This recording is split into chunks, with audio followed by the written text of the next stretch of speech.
Ladies and gentlemen, this is Rex Bear with Leak Project. I'd like to thank you very much for joining us. Now, I wanted to give you a quick update.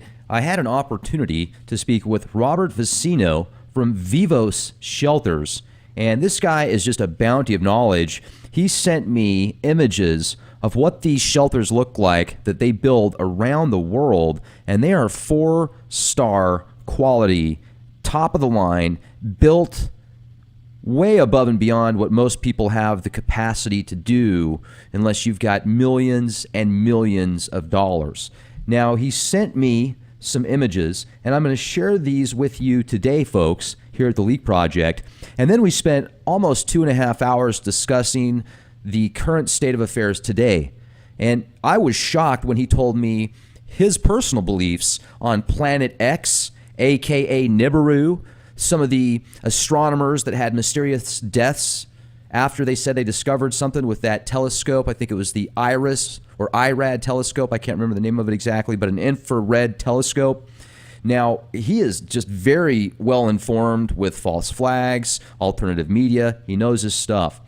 Now, what we're looking at right here is the interior overpressure door of one of these underground facilities. I'm going to share with you some of the pictures that he gave us here at the Leak Project. These are high-resolution images. Now, here is the interior blast door. Look at that. I mean, this thing is just built like a tank. You can see right here, this is the hot water and sewage system setup. You can tell it's very efficient here, built extremely solid. And take a look at some of the generators that they use. Those are nice. Looks like this is a garden area that they have, so for fertilizer. Now, he also talked about a hydroponic system that they have set up. So if they have to stay down there for longer than a year, well, even if they don't have to stay down there longer than a year, you can grow fresh vegetables, which is certainly nice considering if you're living underground and you have to eat a lot of processed foods, having the option to grow your own fruits, vegetables, herbs, spices, I think is just a great idea. And then plus you can do other things too, like kombucha tea, other fermented teas, which are very good for you. You don't need any hydroponic systems for that. You just need the spores for it. But take a look at the bathroom here. I mean, this is nicer than my bathroom. A lot nicer. My goodness, take a look at this. Very nice towels. The decor, the appointments are very well presented here. This is very high quality, in my opinion.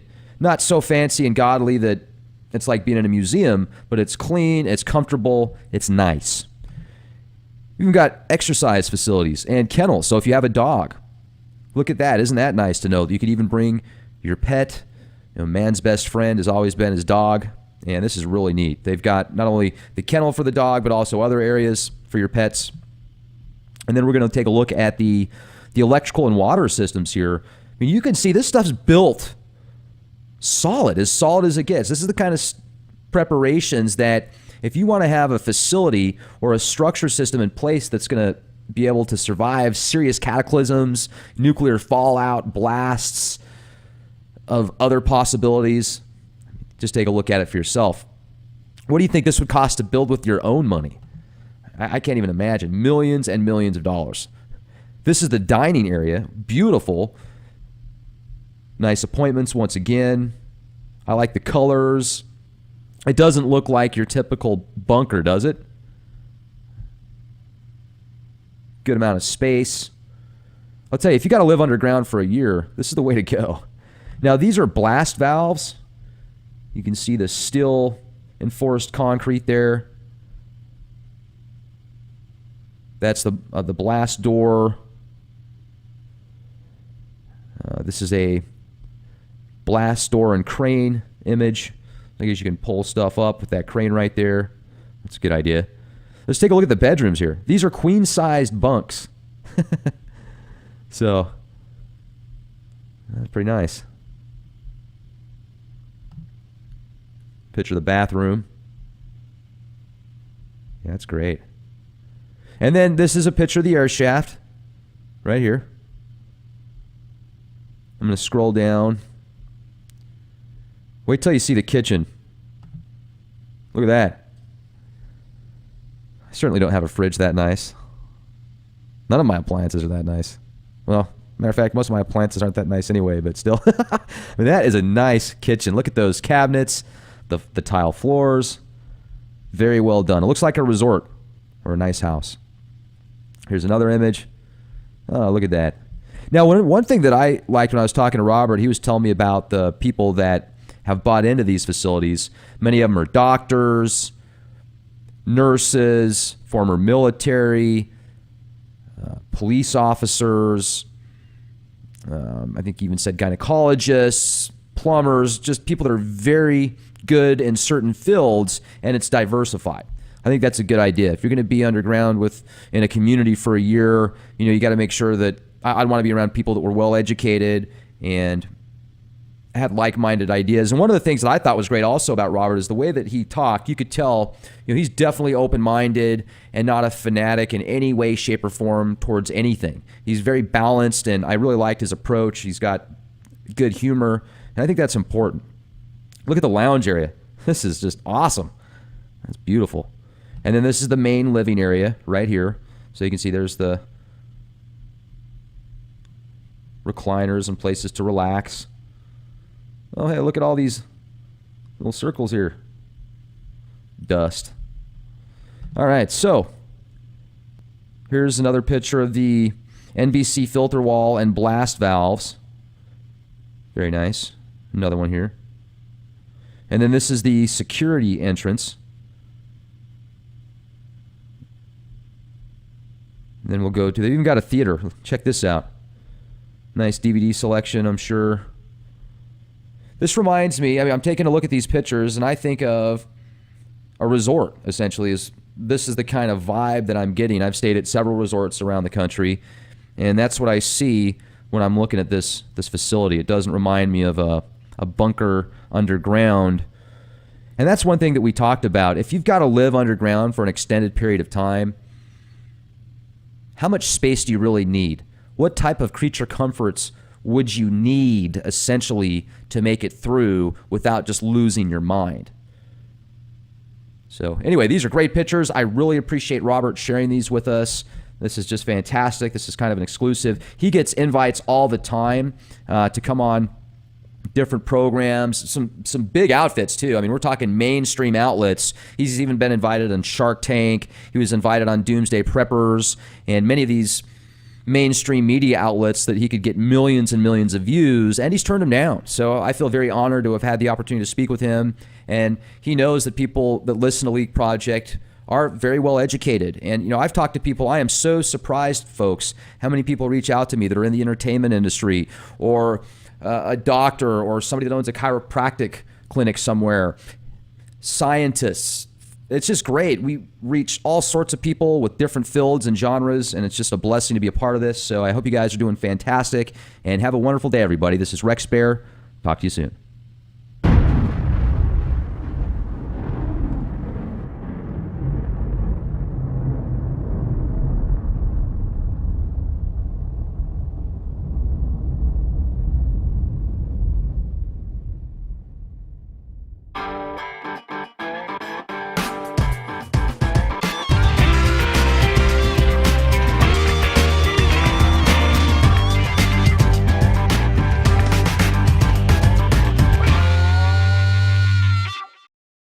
Ladies and gentlemen, thank you very much for joining us this edition of Leak Project. Tonight's guest is Robert Vicino, head of the Vivos project, an entrepreneur with a global history of success in manufacturing, marketing, and real estate development. In 1980, Robert was inspired to build a shelter for nearly 1,000 people deep underground to protect as many people as he could from a coming life extinction event. Now, that was 35 years ago, and it was so vivid and compelling that he dropped everything and started looking for an underground cave or abandoned mine that could be hardened to create a shelter of massive proportions. He wasn't religious at the time very much. He didn't know who the Mayans were and had no other motivation or cause to be alarmed. Just a very strong inspiration that he now believes was from God. In his young 20s, Robert was already very successful with nearly 100 employees. What he quickly learned was the world wasn't ready to hear or consider doomsday possibilities. Now, this was true up until 2008. He mentioned it once again to a small group of friends, and their reaction was, "It is time. The world is on the verge, and people are ready." Now, in 2008, the Vivos project was officially launched as a privately funded venture to provide a life assurance shelter solution for as many people as possible in the face of virtually any catastrophe. Now, with the conviction that this was the true mission, clearly inspired, either fortunately or unfortunately, because he has the unique skill set to get this done. What a huge responsibility. Sticking his neck out for ridicule and investing years of his life and savings to save others. He now accepts this responsibility with great humility and gratitude that he can, together with a team of experts in engineering, architecture, construction, medicine, psychology, healthcare, nutrition, law, the Constitution, finance, management, logistics, manufacturing, security, and self-defense, each dedicated to bring the Vivos network to reality around the world. Now, for those of you that haven't seen the History Channel episode of these Vivos shelters, I got to tell you, they are first class. They're comparable to a 4-star hotel. And they're also large enough to where if you had to live underground for a period of time, you wouldn't go so claustrophobic. Because I've got friends and family that talk about this kind of stuff, and I even know somebody in another state that ended up dropping a few $1,000s on one of those 40-foot containers, those steel containers, and he ended up having somebody go out with a backhoe on his land and bury one of those things, and he thinks that that's going to be a safe alternative if things ever hit the fan so bad that you can't go outside. Now, hey, I don't know, maybe you reinforced it in some way that I'm not aware of, but I don't think that that's the best idea. And when you look at how much it would cost to live underground for a year comfortably, it's a lot of dough, especially if you're doing it on your own. If you've got a big family, maybe if you bring 15, 20 people together, you know, your aunts, your uncles, your cousins, and they all pitch in X amount of dollars, it's still going to take big bucks. And that facility is going to have to be pretty good size. You guys are just going to be driving each other crazy. So what I like about these facilities is they're large enough to where you can move around. They're comfortable. And they supply food, water. If you have a medical opportunity that you need looked at, they've got doctors, nurses, surgeons, all sorts of people that are at the top of their fields, a part of these communities. And I was shocked to find out about how awake Robert is. It blew my mind. He was showing me some graphics. I'm going to share a few of these through the presentation that he's put together on his own that kind of gives some of his personal beliefs and political beliefs. And this guy's definitely awake. He knows about false flags. He certainly knows about many of the topics that we discuss here at the Leak Project. And I was shocked. He actually brought up Planet X. And I told him about how I'm agnostic to it, which means I just don't know. I certainly see a lot of evidence that correlates to the possibilities. But he's pretty convinced. And he brought up his reasoning for that. So not only do conspiracy theorists believe in Planet X, folks, it's not just on YouTube. There's very well-educated people in other fields around the world in very prestigious locations that believe in Planet X and its implications as well. So I really enjoyed the presentation. Robert is just a super nice guy, really down to earth, and he gives us a breakdown on what these facilities can do. I ask him some questions about the elite and what they're doing to prepare for the possibility of certain cataclysms. Wait till you hear what he has to say. He gives us a lot of information, and he's met people. Let me give you a few examples here as far as security goes. He knows some of the top security specialists in the world. I'm talking, he's had meetings with the head of the security for Bill Gates. So this guy is very knowledgeable, and I really enjoyed the conversation. So we're going to have him back on the Leak Project sometime. Maybe, folks, if we can convince him to get me an inside scoop sometime, well, maybe I can get out to one of these facilities and actually get some footage of the inside. He's done that a couple of times before. One time he did it. The person was very malicious, let's just put it that way. They acted like they were his friend, and then come to find out this person had completely different intentions, and they tried to spin what he did in a very malicious manner that wasn't true, just to basically get more people to read the news. And it ended up working in his favor because a lot of other people started picking up that article and taking out a few of those words that they add to try and change the outcome of what people thought about what he was doing, and ended up working in his favor. So, I mean, you can definitely tell he's genuine. And I'll tell you, if things do hit the fan and I got to spend a year underground, this is where I'd want to go. So anyway, enjoy the presentation. I hope you're doing good. Make sure to go to leakproject.com. If you become a member at Leak Project, you'll get access to exclusive content. We also have a new YouTube channel. It's the William Wallace YouTube channel. Make sure to subscribe there. We have exclusive content on that channel also. And of course, youtube.com/clandestine Time Lord. I hope you guys are having a wonderful day. Stay safe. Be the change you want to see. This is Rex Bear. I'll talk to you soon.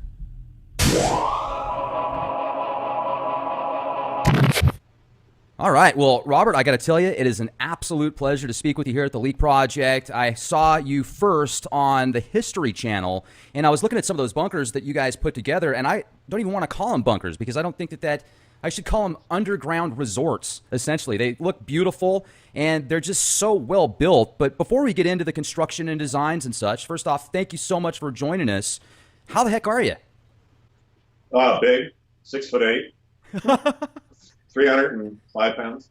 So you're like a Viking then, essentially, in today's age. I'm sorry? I said you're like a Viking, except for in today's age. They're pretty big. You know, if you watch Vikings, they're all about 7 feet tall. So. Yeah. I once saw met a psychic, and she said I was from a planetary system, I won't mention where, and that where I came from, I'm an engineer, and I'm here to do what I'm doing because I have the technical ability to do it. And I said, well, that's interesting. I said, those people, I've heard of them, they're very, very tall. And she goes, and I said, is that why I'm 6'8"? And she said, yeah, they had a lot of trouble squeezing you into a 6'8" body. Awesome. Kind of profound. I liked it. You must have been a plebeian in a previous life. It's pretty close. Nice. Or a Nordic or something. I'm just assuming. I'm guessing because they're usually in those realms are talked about as very tall. Now that's an interesting way to start the conversation here. I think that's good. It's always nice and fresh. And I'll tell you, I'm on your website right now, terravivos.com. And if anybody has time to watch the 6-minute video on these shelters, I definitely think it's worth it. It was put together first by the History Channel and then just condensed for your website. But if you would, for our audience, tell us a little bit about yourself, your background, and why you decided to start building these amazing structures underground. Okay. Well, my background did not qualify me for this. I never went to school to learn how to build deep underground bunkers. But for some reason, back in 1982, and it's a little vague right now, so I can't be exact, I got an inspiration that was vivid, and it was powerful. And the inspiration was that I needed to build a shelter for thousands of people to survive a life extinction event that is coming our way. All right, so that was 35 years ago or so.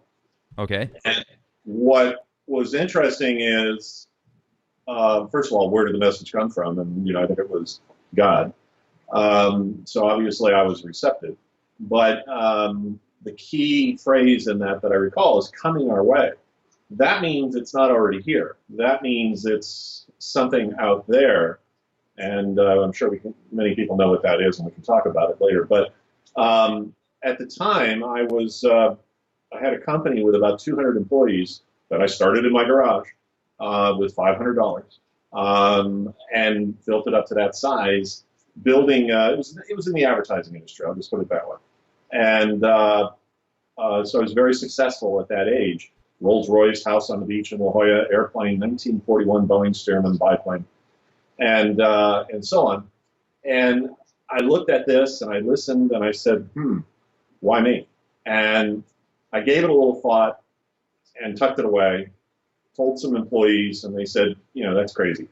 And but my curiosity was strong enough that I got in the car and went up into the mountains in Southern California where there are some old gold mines, and started hunting around looking for mines that are already cavernous or that could be hardened and with blast doors and built out on the inside with everything that's needed from kitchens to hospital to so on. And I quickly came to realize I'm not going to find that cavern or mine. And second, it would be virtually impossible to make it uh, structurally strong enough to withstand the forces of what may be coming our way. And so, you can't count on a natural creation or even a man dug out cave that is not structurally reinforced to determine how it may shift and whether it may collapse, as we all know they do. So therefore, that wasn't the right approach. I got a little frustrated, and so I put it away and didn't talk about it for 5 years. And I was doing a deal in Los Angeles with some guy who was a pretty big company, and we went to lunch, and I told him about it, and it freaked him out, and it queered the deal. We didn't make the deal. That was fine. But I learned a lesson, that is not to talk about it. So I probably didn't mention it again for another 5 years. And at this point, I was now in the real estate industry, developing shopping centers, and eventually I moved into fractional ownership of high-end resort homes, like in Aspen or on the beach or in southern France or something. Uh-huh. Homes that are worth a few $1,000,000 that dollars to those foreign listeners that were great vacation homes, but didn't need to be owned by one family. So instead, I kind of pioneered the fractional ownership concept, where as many as 8 families co-own one house, and each family uses it one at a time. That's not timeshare, but co-ownership, like if you and your buddies bought a boat or bought a cabin in the mountains and had a handshake agreement, not timeshare, and you actually own it. And ironically, that's what Vivos is doing now, is fractional ownership, to make it affordable. Just as we were making those multi-million-dollar resort homes affordable, we co-own them, and that way you get a piece of a $25 million shelter or $250 million shelter for a very low price. But anyways, to sum up that story, so over the 35 years, I developed the skills, I developed the know-how, and I think I had some instinctive abilities back when, advertising, promotion, and so on, that effectively I could see why I got this inspiration when I did. And I mentioned it for the last time in 2007 to some of my team, and they said, "Wow, Robert, now is the time. You got to do this now. You know what's going on." And they enlightened me to different things. For example, I didn't even know about Planet X. I did not know about the Mayans in 2012. So, but I knew I had to do this. And by the way, every time I had previously thought about it, I always got the gut instinct that I still had time. There was still time to do this. So I didn't have to rush. But in 2007, the feeling was there's no more time. It's now or never. And so I switched from above ground real estate development, meaning fractional villas, which is the name of the company, and still there's a website and we do business. But I switched from fractional villas, above ground development, to below ground development. And effectively, that's the only difference. The ownership method is the same, and so on and so on. But this isn't a real estate deal. Even though everybody that buys in as a member is co-owning a piece of real estate, it's a survival deal. It's life assurance. It's really what it boils down to. And it's the one piece of real estate I like to say that you hope you never have to use. Well, you look at insurance today when people are out dropping, $300 a person on health insurance, $100 or so on auto insurance, and you've got dental insurance, life insurance, supplemental insurance, various other insurances. So to have something like true survival insurance, it's always an opportunity.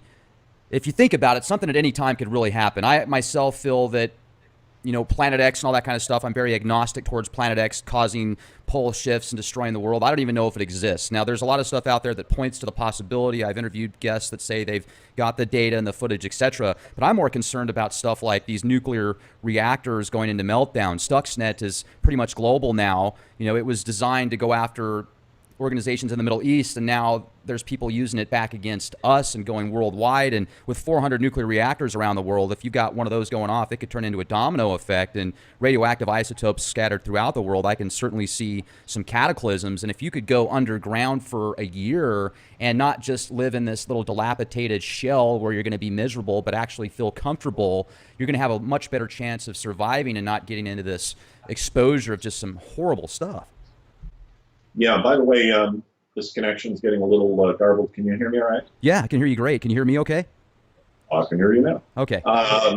And so let's start with what the point you were making about insurance. That's effectively what it is. And people say to me, this is crazy. And so I say to them, well, let me ask you something. Do you have auto insurance? And they say, well, of course. And I said, well, that's crazy. You don't need auto insurance until the day before the accident.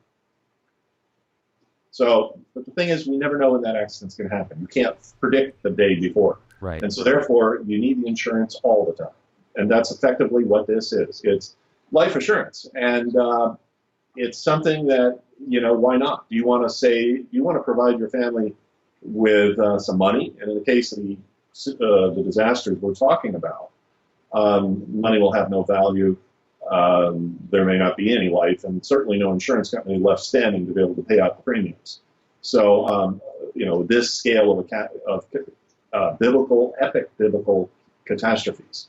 As far as nuclear reactors you're concerned, one EMP, electromagnetic pulse, from North Korea, which presumably now has the ability, even via a satellite that they have that's orbiting over the center of the United States every day.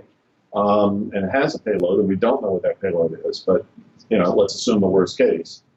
They could take our lights out. Just about anybody could take our lights out. In fact, our own government could take our lights out if there was some kind of an uprising and they wanted to snuff it or squash it and take away everybody's ability to communicate, food, water, transportation, everything. Dark ages, while the government is still fully empowered and hardened and able to do everything.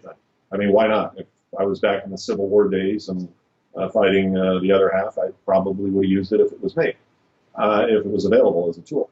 The other thing is, of course, coronal mass ejection, which we had a major one a couple days ago. And, one of those can do the same thing. Now, what is it going to do to the reactors? Well, if the power grid goes down, the reactors are going to have to switch to diesel, and they only have so much fuel. So, if everything goes right and they have, continuous supply to power down, then great. But if they don't, any one of those can be or many of them with a ripple effect, could change the world as we know it, as Fukushima already is, but in a smaller way. By the way, you'll enjoy this tidbit. I was on a satellite broadcast to Italy for a Sunday night television show, the #1 show they have in Italy, a talk show Sunday night. And this was about a week after Fukushima. And they were very concerned about French nuclear reactors. Italy doesn't have any, but France has plenty. And so they're downwind, and they were very, very concerned. And they wanted to know what the solution would be if that happened. How do they get to shelter? Does Vivos have shelters in Italy, and so on and so on. And as I'm sitting there, I forgot to turn my cell phone off, and it just started ringing. So I ignored it, and but they wouldn't give up. They called again and again and again. So after about the third or fourth time, I reached in my pocket, and I pulled the phone out, and I held it up high, and I said, "Oh, it's the Popa, or the Papa. He wants into Vivos." And of course, everybody laughed. The Pope or the Papa is what they refer to as the Pope. And so there he is watching Italian television and calling Vivos for shelter. Of course, that didn't happen, but had to make a little humor of it. So, yeah, there's all sorts of things, not to mention, terrorism and World War III and economics. And, you've probably talked about them all on your shows and your other experts. And here's the thing. Vivos is not promoting or forecasting anything. We're not saying what's going to happen or when it's going to happen. We're just saying that we're ready whenever it happens. We're turnkey, we're operational, and we're ready. And our members have the right to go to their shelter and get there before the door is sealed, which most of these events will give a pre-warning, even if the lights go out. It's going to take 3 or 4 days before everybody else figures it out. So there's your window of opportunity, and we counsel our members on how to make sure they have gas and EMP protection and so on, so that they can get there. But, I digress. There are just so many threats out there today. Just turn on your news, In fact, let me mention this about the news. I think it was on Fox early on back in 2009. And they said, aren't you capitalizing on people's fears? And I said, no. I said, you mean the fears that your network and every other network news agency creates with alert, alert, alert across the bottom of the screen? Oh, the mainstream news is the worst at that. They'll play these wag the dog scenarios all day with the carrot at the end of the doomstick. Yeah, exactly. So they're creating the fear, or at least disclosing it, exposing it. It's out there. People that are listening to your network and others are, they're tuned in and they're able to connect the dots. They're hopefully open-minded enough to realize that everything that CNN is telling them is not the truth, and that everything is not being It's reported. not? Oh, I'm sorry. Did I burst that bubble? Dang it. I thought that everything, man, when they told me to go get that swine flu vaccine, and if I didn't, it was going to probably die, I thought to myself, man, I need to go get that experimental shot right away. Yeah. Well, if you did, I wish you were. No, I'm being sarcastic, just so people know. Okay. So anyways, but they tried to make it into this was crazy and you're capitalizing on people's fears. And I remember an LA Times reporter, extremely liberal. She was unbelievable. She came to one of our shelters to do a story, to do an interview.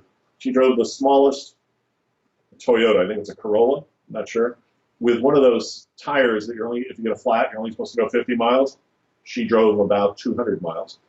And she was wearing a T-shirt that somebody gave her from an event or something. And I had looked in the back seat of her car as we were standing outside, and it was full of McDonald's wrappers. So it kind of gives you a sense of her mindset. And she said, well, I think this is crazy. And I said, why?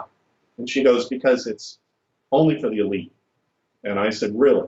So let me ask you something. If I was only charging $1 for access to Vivos, $1, what would you think then? And she says, oh, well, for that price, I like it. And I said, so for you, the difference between a great idea and a bad idea is how much? And so why is it that your standard, your class of living, your viewpoint has to affect everybody else? There are people out there that have saved, that can afford this, and for them it's more important than buying that new BMW or that new boat or that new taking a vacation or buying a vacation home. It's more important that they provide security for their family first. And I'll also say, not far from where you're broadcasting, in Texas, we have a member who makes $10,000 a year. That's poverty. 32-year-old guy. He inherited some money, and he was following us, and he wanted in. And we agreed to let him in, and he's become one of our most valued members, willing to do anything. Clean toilets, sweep the floor, whatever it is. So he's hardly the elite. He's the extreme difference. So Vivos is not about the elite. Vivos is about people that get it, that are aware, and that want a solution. They want to be around to come out the other side of whatever may be ahead and at least see what the world's going to be like. Guess what? It might be a better place. All right? There are many events that could happen that don't affect nature, that don't affect structures, real estate, call it a pandemic, for example. Now, it's an evil, bad thought to think that millions of people will die. But guess what? That's what's out there. The third secret of Fatima talks about something that is so horrific that the Vatican cannot disclose it. Pope John Paul was asked in 1983 by a group of bishops at a convention of bishops in Germany, what was the third secret of Fatima? And he said, what good would it do to tell you that the oceans are going to leave their basins and millions of people are going to die? Wow. So he told them, in a way, if you can connect the dots and figure out what he's talking about. What would cause the oceans to leave their basins? Well, fill a bucket with water and kick it. Take a swimming pool and shove it sideways quickly. What happens? And so what we're talking about may in fact be a pole shift, and which many have predicted, and that we've had many in the history of Earth, well verified by geologists. The woolly mammoth that was found above the Arctic Circle still had green leafy food in his stomach. He was flash frozen. What could cause that? In my mind, only a pole shift.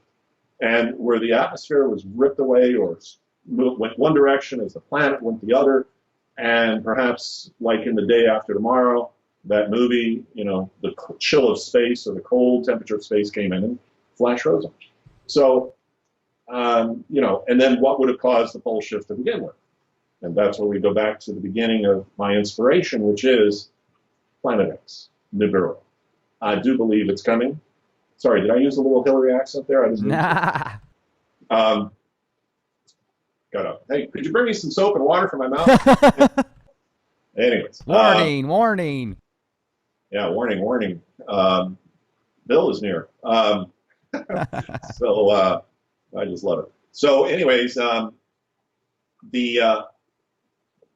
believe that's what the inspiration was, that it's coming our way. Now, what's interesting is about a year after I had this inspiration, NASA it announced that they found Planet X, and using the IRAS telescope, it's an infrared spectrum that was sent out to space. I'm sorry, satellite that was sent out to space to its mission was to find it.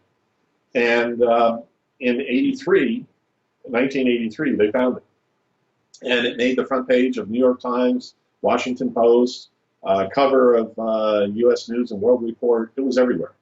But they talked about it coming in the distant future, 50 years or more.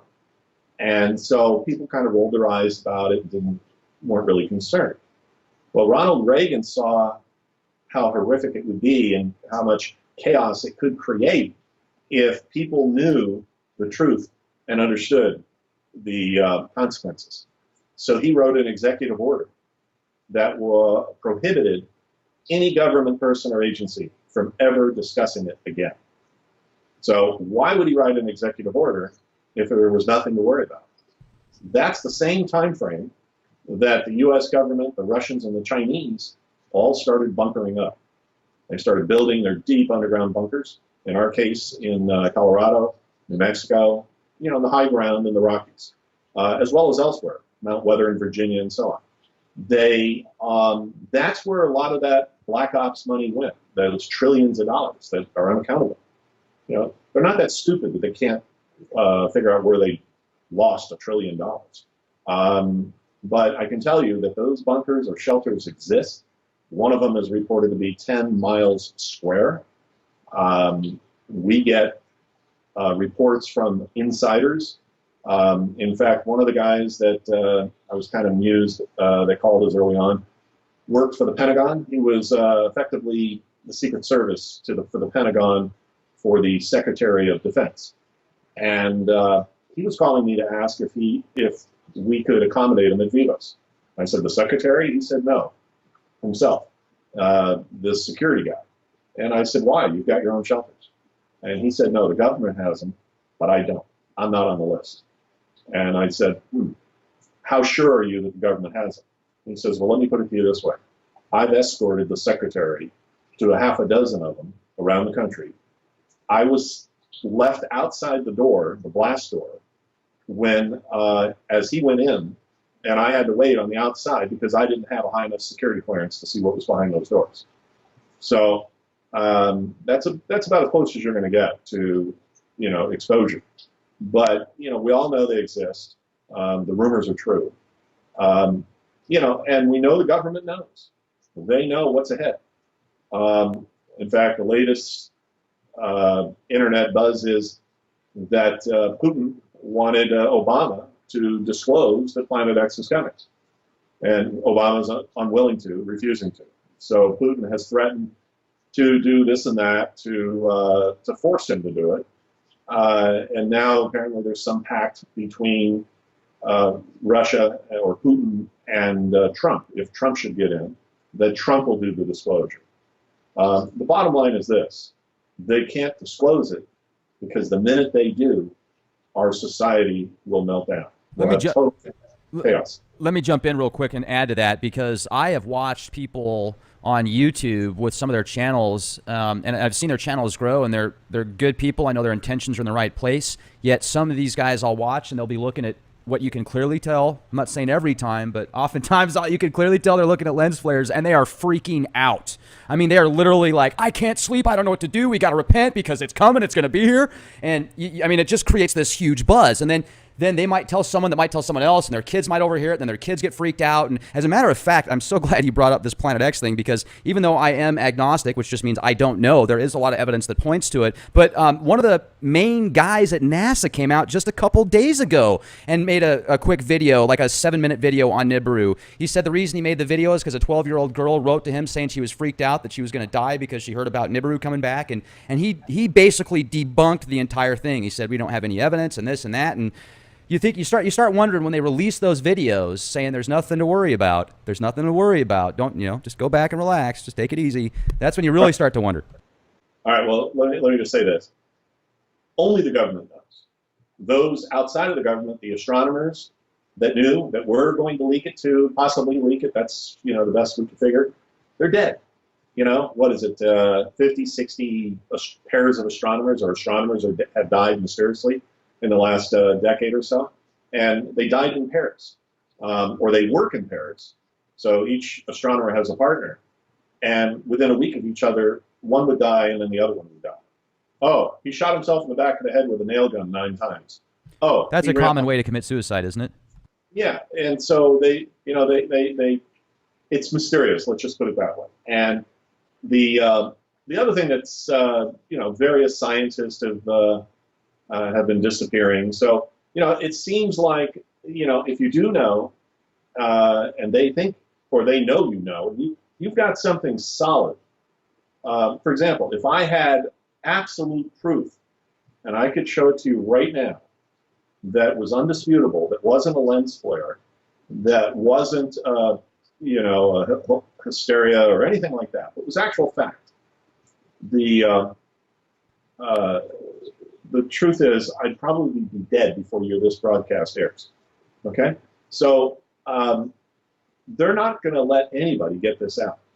And the fact that I'm even talking and you are is really just, maybe it serves in a quasi way to have us at least heighten the awareness, at least cause people to think. I don't think the government wants everybody to be dead, but they certainly have their own solution, while the rest of us or you don't. And if you can do it, and you can find yourself and create yourself a solution, a shelter, and do it discreetly and not be a bother or trouble to anybody else, why would they care? There's much bigger things to be worried about. So, again, I'm going to emphasize, though, that Vivos, that's the worst case, is Planet X and the effects of it, which would cause this planet to turn on its tail, will cause everything else catastrophic to happen, major Earth changes, volcanoes, earthquakes, winds, and, of course, the waters to wash over the land, which may, in fact, be what caused Noah's Ark, in legend here, or the sinking of Atlantis, or the sinking of Lemuria.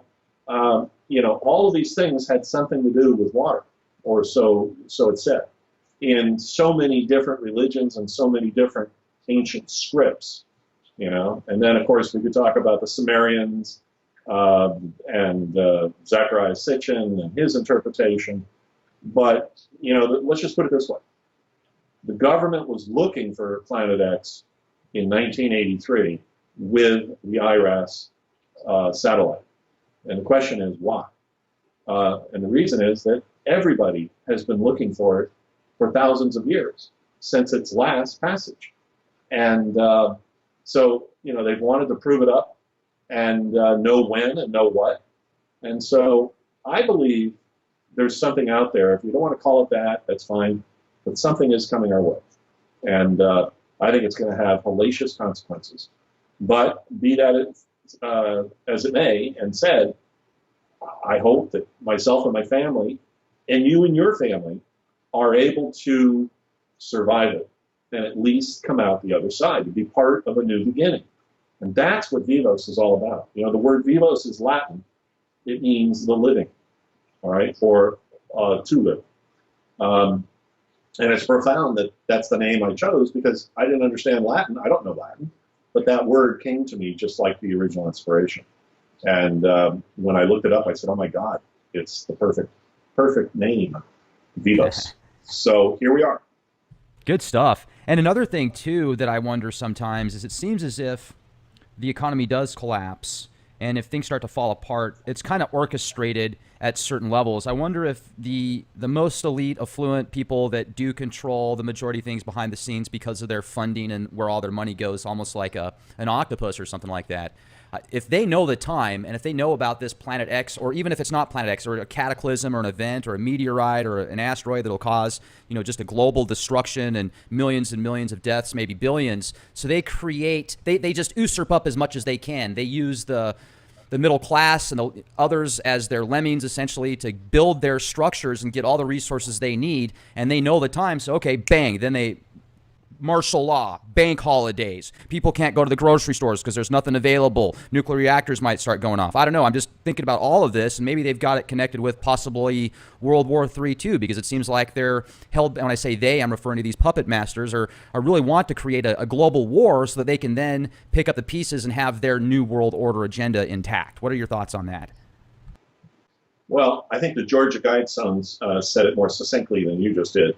And that is that the powers that be want to see a depopulation of the planet, and down to 500 million people, which means a 90% or more reduction.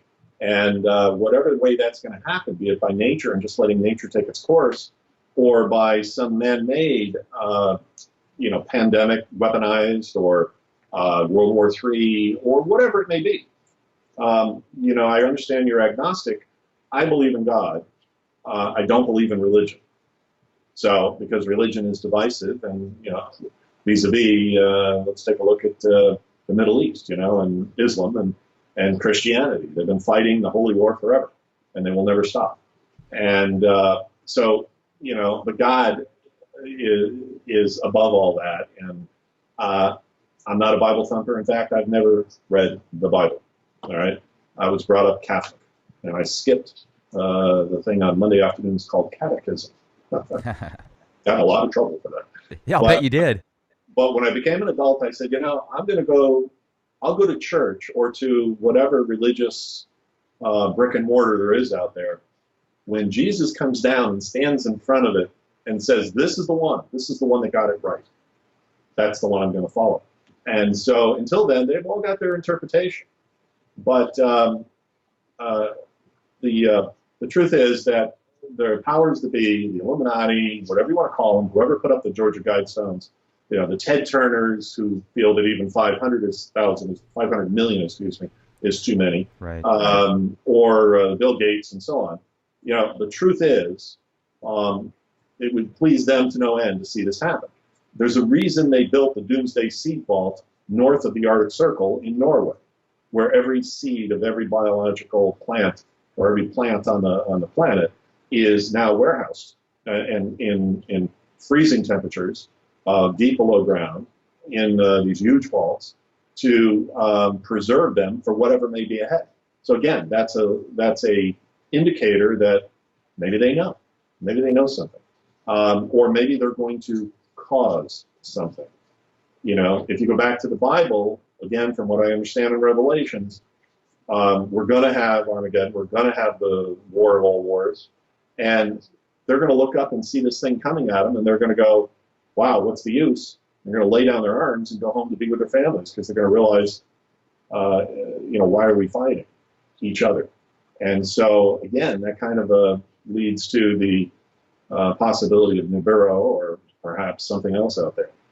Again, I'm aware of all these things. There are far better experts on every single one of these subjects. I study as much as I can because it's my desire and my obligation to know. It kind of goes hand in hand with building the shelters. But I don't know when, I don't know what, but I know that we will and are ready. And we will continue to build shelters for as long as we can, for as many people as we can, until time is up. And I don't know when that's going to be. So as we speak, we're working on shelters, two in Europe, one in Germany, one in the Pyrenees, which is my favorite because it's a very high altitude surrounded by granite peaks, just a heavenly spot and an epic shelter. I've sent you information on that. We're looking at Argentina in Patagonia, in the mountains. We've got several across America, and I hope to build more. But it's kind of like this. Donald Trump doesn't build high-rises, despite how wealthy he may be, without having tenants or customers waiting to buy or to get into those high-rises. So each one of these shelters costs 10 plus million. The replacement value on the one in Germany is considered $1 billion. When we're done, it's a $200 plus million project. So I can't do that with my own funds, despite the fact that so far I've invested millions into this project. So far, no philanthropist has stepped up and said, geez, Robert, you're doing a good thing. Let us give you a few whatever. In fact, you'll enjoy this. I was invited on Shark Tank. Oh, yeah. 3 years in a row. I've turned them down every time. The last time was just recently. And I said, I just can't see myself going in front of the sharks and telling them what it is I do. And, when their opinion is it's got to make a profit. Vivos is not about profit. And, but I did talk to the producer. We had about a 2-hour conversation. Afterwards, he wrote an email and said that it was the most fascinating interview he's ever had. And following that, he sent me their initial documentation. It was 29 pages of questions. And unfortunately, I kind of skimmed through it, maybe every fifth page, the first question. And, I said, geez, I can't remember what her name was back in kindergarten that I kissed, And so it was very invasive. But beyond that, I told him, look, I'm not going to answer the depth of these questions. And he said, well, if you're not willing to answer that, you're definitely not going to like the next thing that's coming your way. And I said, what's that? And he said, the contract, the appearance agreement. And I said, yeah, I had heard that effectively you obtain an exclusive that whoever's on your show can not do any other media, news, television, or scripted, unscripted, or even just the news, for a period of a year. And he said, yeah, that's right. And I said, well, when does the year start? When I sign it? When you film it? When it first airs? Or when it last airs 6 seasons later? And he says, that's a good question. He's asked the attorneys, and they have not provided him an answer. They said, well, it's ambiguous, and we like it that way. And so I said, as much as I would love to come on your show and sharpen my teeth on the sharks, that doesn't work for me. We get billions of dollars of publicity around the world. I'm not going to boil it down to one show. I want exposure. I want to get the word out. And so I said, so for that reason, isn't that a great big phrase? I'm out. Yeah, talk about assimilation. My goodness, they would basically put you in a stronghold where you'd have very limited opportunities. Good thing you looked through that. I'll bet you there's a lot of people that go on that show or similar programs where they sign something they don't even realize what they're signing away. So you have to be aware of that. Vivos turns down about 50% of all media requests. All right. I mean, major media like the Today Show, we turned it down. They wanted to go to a shelter for a 5-minute broadcast, and it would have required my traveling 3 days of travel. And they also were unwilling to sign our non-disclosure agreement. They said they're a news organization and they're entitled to say whatever they want to say, especially if it's in the public record. And I said, well, yeah, once you know where it is, you can go search the record and find out who the owner is and get those details. But so while your audience deserves to know about Vivos, they don't deserve to know where. Okay, so we didn't do that broadcast. This morning, we got an inquiry from CBS Sunday Morning. I guess they have a show called Sunday Morning, and doing their preliminary research. So every day we get 2 or 3 media requests, and quite frankly, I can't afford the time, and nor jumping on a plane because every single one of them wants to see it. So Sure. we're very discriminate. What we look for are shows that have repeatability, meaning they're going to be aired again and again and again. In fact, last night I got a text. As soon as I sat down to watch TV and have a glass of wine, and I turned on, I'm flipping through the channels, and boom, I got to American Heroes channel, and they're repeating and airing a show that we did, I think, 3 or 4 years ago. And it's constantly being repeated. So I yelled out to my wife, hey, we're on again. And at that moment, I got a text from a friend that said, hey, did you know you're on TV as we're speaking? So, I mean, it's nice. It's flattering. Does it make us money? I don't know. I was asked by NPR. They were trying to do a little sting radio interview a few years ago. And the reporter said, well, aren't you kind of a modern day Noah? And I said, no, I don't see myself as that, but I do know of this. This shit's going to happen. I'll tell you, it's weird because when I was growing up, my biggest fear, and I don't know why, but I remember my biggest fear was World War III. That was just always in the back of my mind growing up, even as a little kid. Maybe I watched something on the news once or something and it just stuck with me. But as of today, I mean, I would say that we're probably, with all the stuff that's out there and the way that the world is interconnected at the same time. I did a podcast just yesterday actually on the Zika virus. I think that they're really spinning this fear factor on Zika, and they're also doing PR control, because if you look at where the Oxitec mosquito, which is this genetically modified mosquito that they started to basically modify to supposedly get rid of dengue or something like that. It's a specific disease that a lot of people get, dengue or something, or dengue, I think is the name of it. So they make these mosquitoes and they start releasing them in specific areas in Brazil. Well, the exact same locations in Brazil that these pandemics from people that are supposedly, these babies that are getting small heads because of the Zika virus, it parallels. It's identical. It's the exact same location. So, whether or not that was, I certainly think that there could be a connection there, and anybody else could definitely see that being a connection. But there's some crazy stuff going on. So having an opportunity to have that type of facility and access to it, and if you were going to build it yourself, it would cost you millions of dollars. I know some people that have taken those $4,000 containers that you can pick up, that are like 40 feet long, and put them underground. Literally, they had someone go out with a backhoe, they dropped it, I don't know how many feet. And hey, that's an option, I guess, but I certainly, that wouldn't be very comfortable. And if there's going to be nuclear war or biological attacks and viral attacks, you're going to have to build one hell of a security system to prevent that filtration and stuff, wouldn't you? I mean, it'd take a lot of money just for filtering alone. The bigger issue is the shelter won't survive. A container in the ground will rust eventually. It's not watertight, but you can work on that. But more importantly, the walls of a container are so thin that if you take a welder's torch and try to weld some metal to attach to the corrugated walls on the side, you'll burn a hole right through it. It's so thin. It's like 22 gauge or 24 gauge metal. It has no reinforcement, no ability to handle any pressure. And if you were to bury it under more than even a foot of dirt, that whole ceiling is going to collapse. So effectively, what you're going to have to do is encase it in concrete and steel.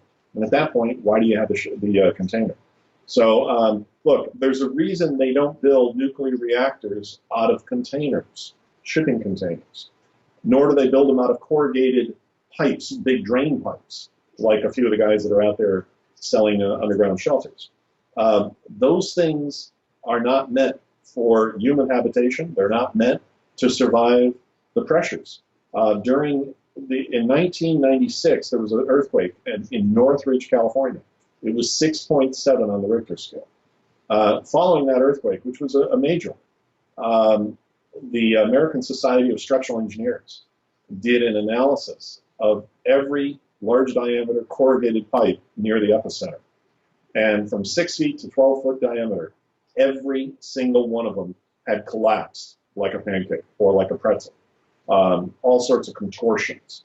And they documented this, they put out a report, and the bottom line is those things will not survive. You can't just throw a corrugated pipe or any other metal box or whatever in the ground.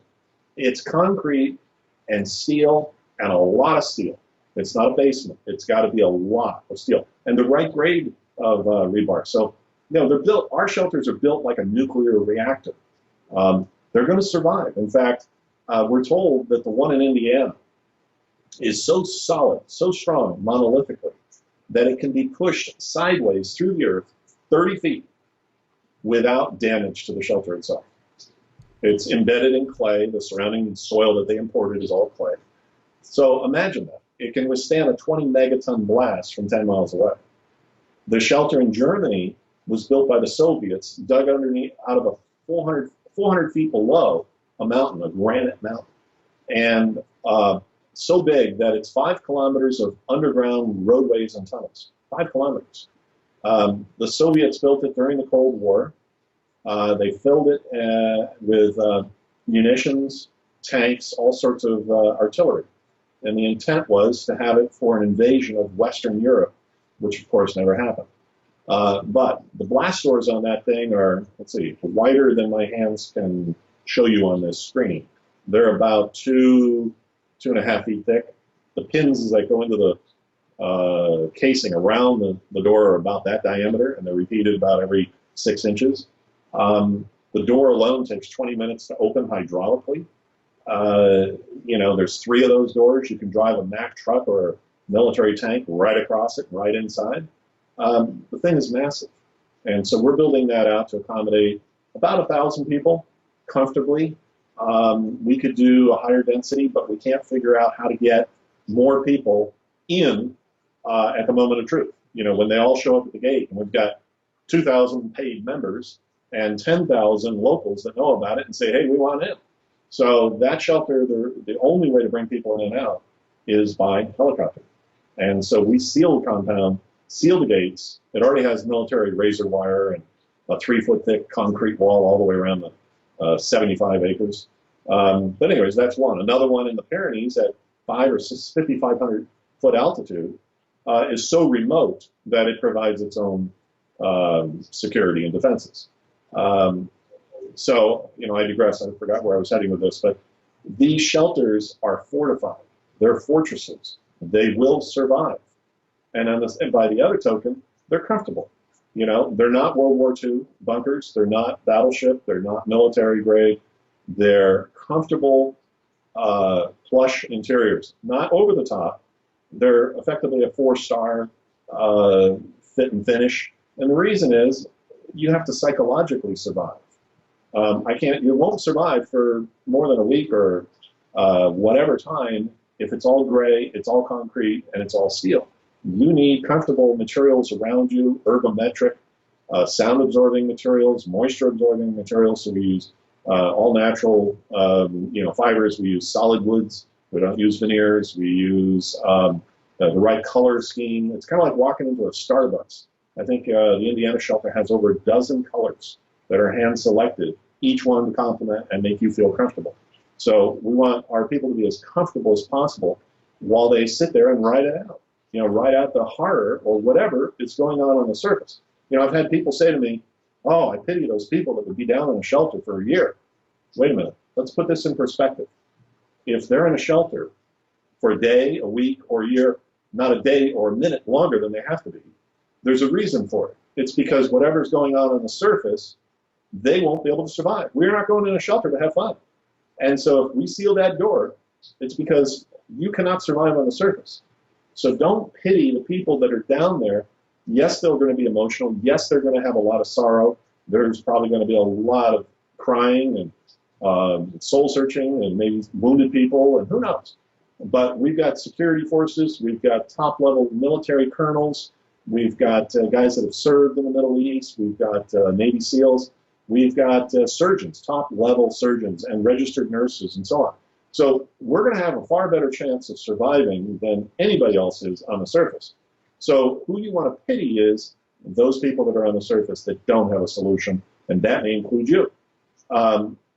Pity and be aware that you may be somebody's lunch. After the third week of no food, people turn to zombies. And these are all terrible thoughts, I know. But just watch the movies. There's so many epic movies that just lay out exactly what it's going to be like. I was just going to jump in real quick. Why don't you watch a couple of videos on YouTube when it's Black Friday and you've got thugs that are beating up grandma for that television set that's on sale for $99? If you got people that'll do that kind of stuff over a $99 flat screen TV the day after Thanksgiving, who knows what they're going to do when they can't get their food and water. So you bring up a good point there.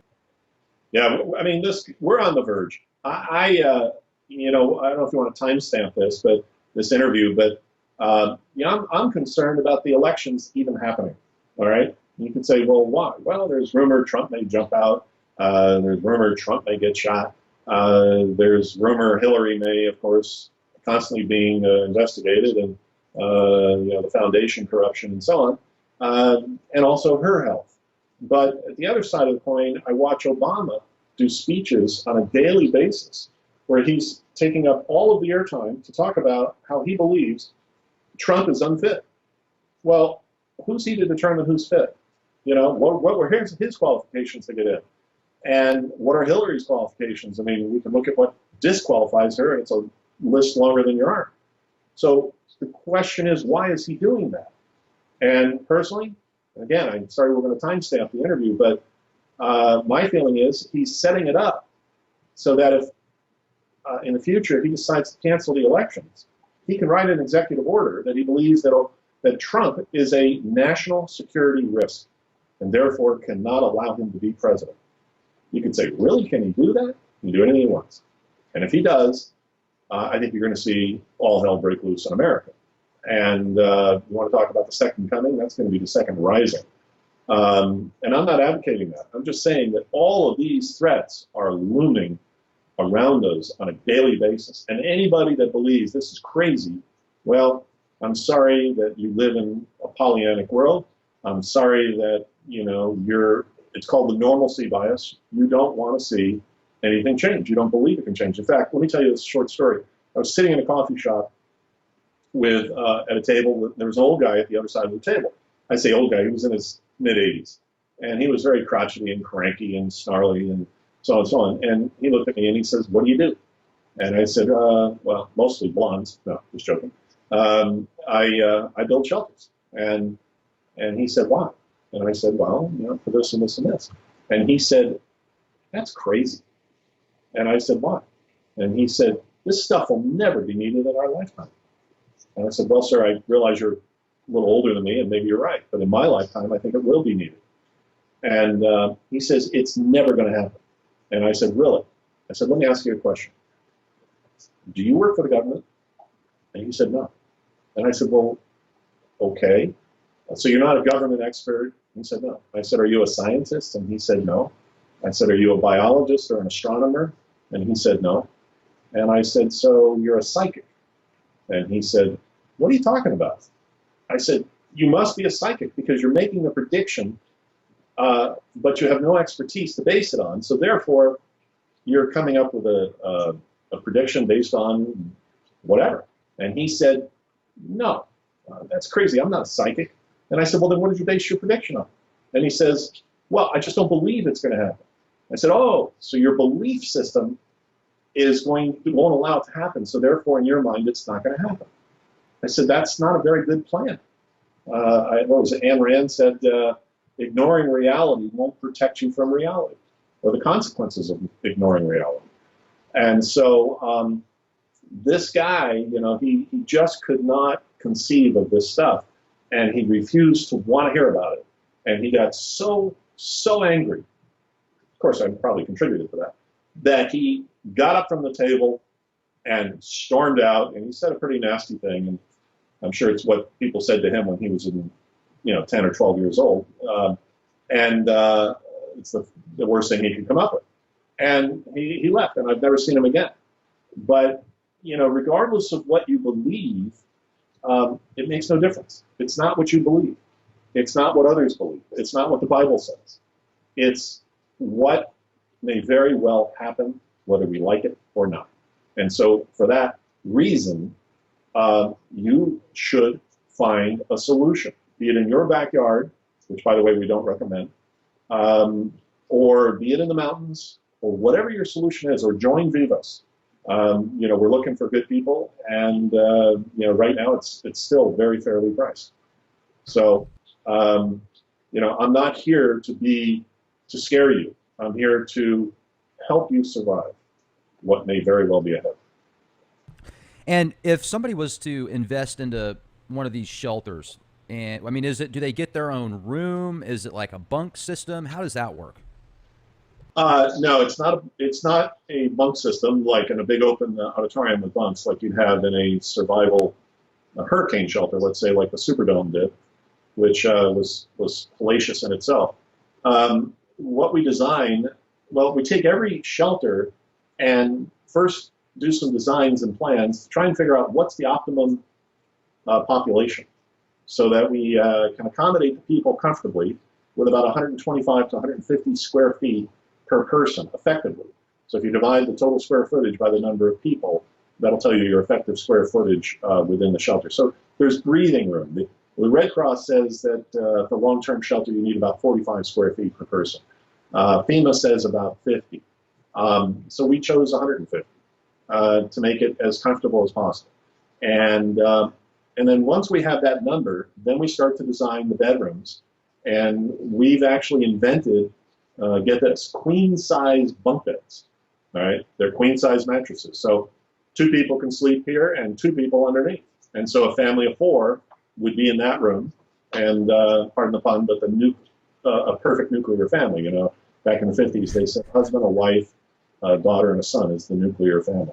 And so we have rooms for 4, we have rooms for 6, and then we have rooms with twins, XL twin beds that are as many as 3 bunks high, but again, very, very comfortable and luxurious. So 2 rows of 3 within a room. And those are for singles, either single women, single men, teenagers, all girls, all boys, and so on. So, it's not a hotel. You don't get your own little private bedroom, even if you paid for it. How's that going to work out with other members when you're hogging up a whole room of 4 people that was designed for 4? And it's just you. And so we've had those requests. There's a kennel, so you're entitled to bring your pets, and as long as your pets are good, they don't need to go to the kennel. But if they need a timeout, we've got it. There's a gym. There's huge kitchens. There's a power room, pump room, sewage room, underground fuel tanks. There's a garden area where we're growing with hydroponics and normal conventional growing methods, all sorts of vegetables and leafy greens and so on. So everybody gets a good green salad every day. We have food in storage, and that's the biggest area we need is the storage of the food itself and supplies. We have enough food to provide 2,500 calories per person per day, not counting the fresh greens. So that's a lot of calories when you're sedentary and sitting around. We have fresh meats, or we have meats that they're canned, steak, chicken, all the varieties that have a 15-year shelf life, and we rotate the food, or we will be in the future.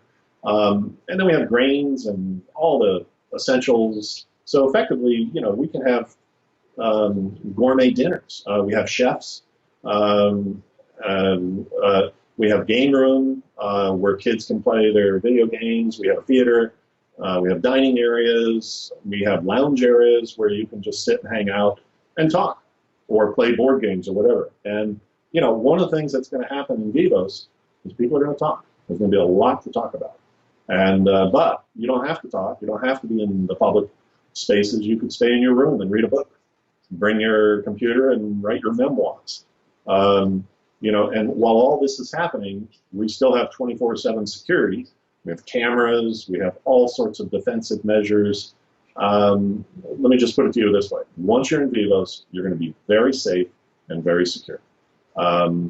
And that's because of not only the way the structure is built and what it's built to withstand, but the people that we select to be your co-members. You know, you got to bring some skill to the party. And so we look for military security skills. We've got active duty police, and as I said, military colonels. We have doctors of all sorts, and nurses, and we have farmers, and we have plumbers and electricians. We got it all.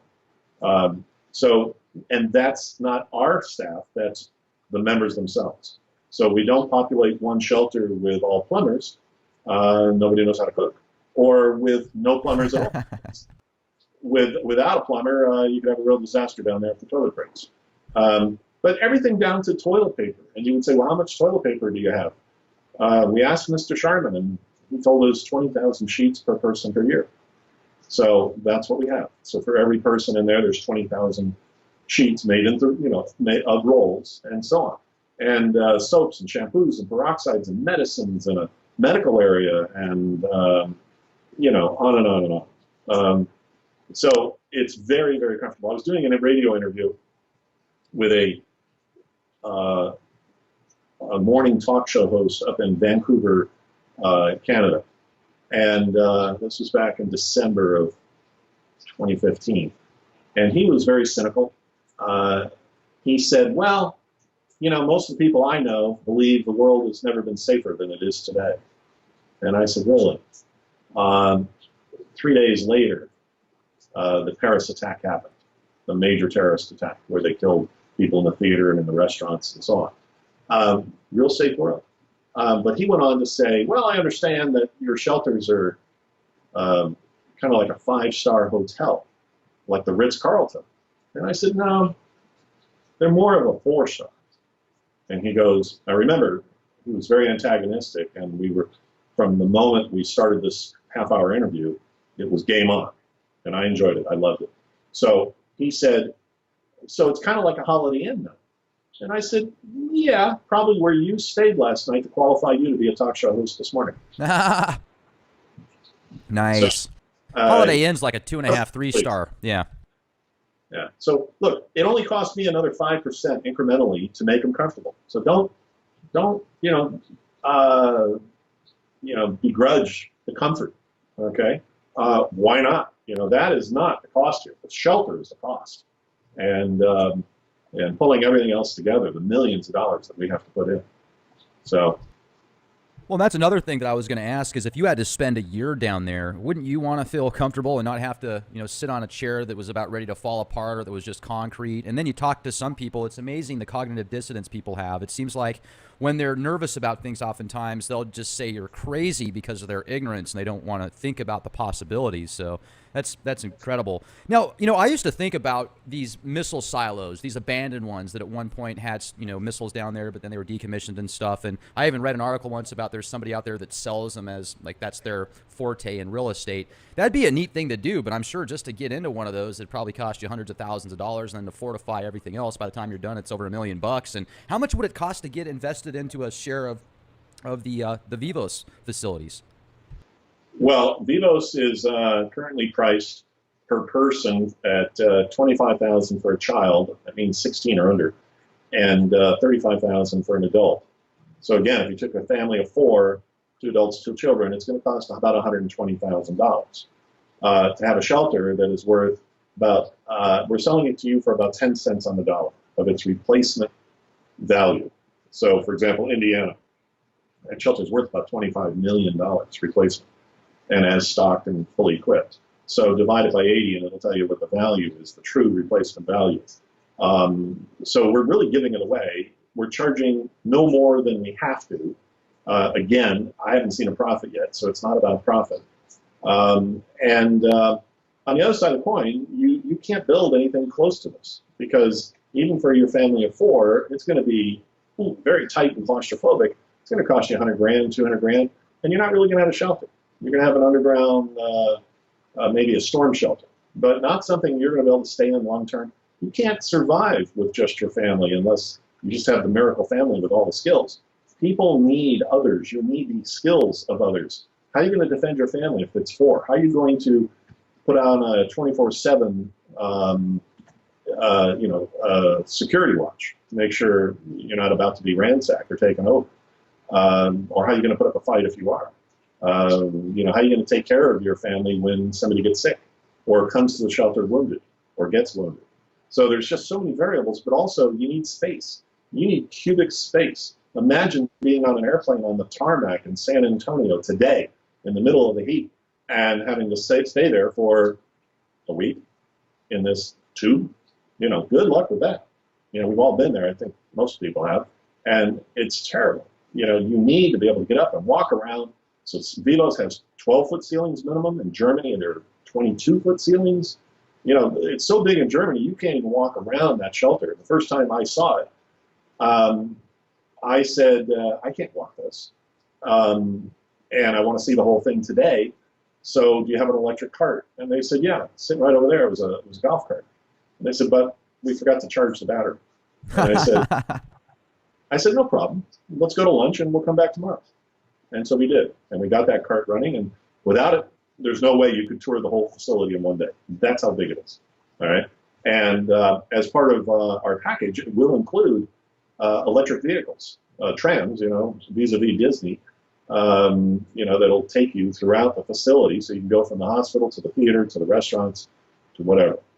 And again, it's not expensive. It's a matter of choice. Do you want to buy? Here, I asked that LA Times reporter when she was saying it was for the elite. And so I said, really?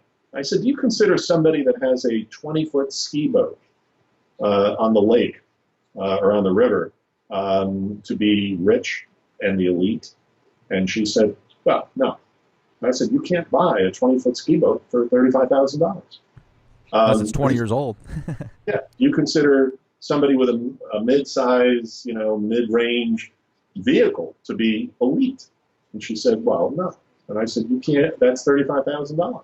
So it's a question of choice. It's a question of what do you want? What's important to you? And I can guarantee you that everybody listening and watching to this right now, all right, will pay everything they've got, everything, at the moment of truth. But unfortunately, it's too late at that time. You can't buy insurance after the fire starts or after the accident or after you're dead. We've had people say, well, I'll just show up at the door with my Black American Express card. I bet they don't even own an American Express. I did. I didn't like the billing procedures where they were always billing you late and then saying you paid late and charging you interest. So but to those people we say, we don't accept American Express. In fact, we don't accept any plastic, and we won't. In fact, we won't even accept cash at the moment of truth. You're not going to get in, assuming we have space, unless you're coming with a truckload of gold or silver, preferably gold, less content, less space. And it's going to be he who has the biggest truckload that's going to get in. But, and that's just being facetious, but the bigger question is, where's the door?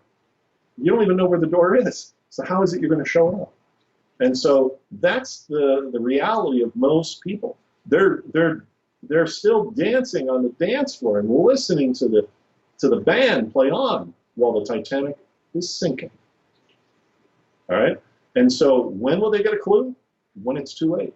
They'll believe it when they look up and they see it coming. All right? Then it's too late. Now, again, I sound a little bit unsympathetic, I think, towards those people. But, and I've had a lot of condemnation. I mean, somebody the other day from Venezuela who's starving wrote and said, well, why don't you have space for me? I mean, I deserve to live just like everybody else. And I get that all the time. And my response is, hey, it's not my responsibility to save you. It's your responsibility to save yourself. All right? I'm doing the best I can, but I'm not the government. If I was, or if I was able to sell these for $1 or even $100 a piece, a space that puts you in a Vivos for a year, minimum, it could be 2 years, by the way, with all the food, everything you need to survive comfortably, beyond, as we just said, most hotels. If I was able to do that for $100, I would have sold probably 1 billion or 2 billion spaces by now. Billion with a B. Who wouldn't want it for that price? All right? So it really boils down to how much. And unfortunately, at the last minute, it becomes priceless. I've often told people, look, your investment here is probably going to go up in value. But unfortunately, when it goes way up in value, you're not going to want to sell it, because what good is the money or gold or anything else going to do you if you're going to exchange? Robert, are you there? I am. I see the powers that be cut us off. Yeah, the Skype gremlins like to do that. There we go. All right, we're good. Where it cut off, but I don't mean to preach, and I don't mean to hype, and I'm not known to do that. And this is not about me. It's not about profit, because trust me, I scrape by just like everybody else. It's about a mission that I'm on, that I think I was given and appointed to do. Why? I guess because I can, or I could, and I have. It's 35 years later, and I guess the best proof of ability to do it is I've done it. So we now have Vivos. And you were asking earlier about missile silos. Yes. We had looked at doing missile silos, and I went over to Roswell, that famous area, and looked at some of theirs, and I looked at others in Tucson, and we went down into the depths of them, and some of them were flooded up to about 80% of their level. And effectively, all of these are designed on the same premise. They're about 180 foot deep and about 52 feet in diameter as a concrete cylinder going into the ground. So they're effectively a hole in the ground, a concrete hole in the ground. And while they were built to withstand a near nuclear attack, very thick walls, most of them were imploded by the government during the decommissioning, the Russian treaty, and so on. And they had to be imploded in such a way that when the Russian satellites went over their head, they could verify that the silo was destroyed. So most of them, all the debris was thrown inside and so on. But let's assume you found one that wasn't full of water, that you could, all of the stuff, the junk was taken out, and you could either use the blast door that was originally there or build a new cap over the top of this thing. The question is, would you want to? Well, it would cost you about $12 to $14 million to do so, because effectively you're building a high-rise upside down, 180 feet, could be 18 stories, 10 feet per story, or it could be less. The only way up and down would be an elevator, maybe an emergency stair.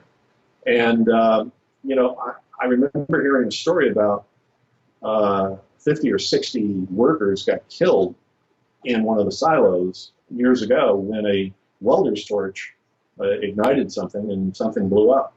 And so do you want to be down 18 stories or X number of stories with people above you and kitchens and all sorts of things that could catch on fire?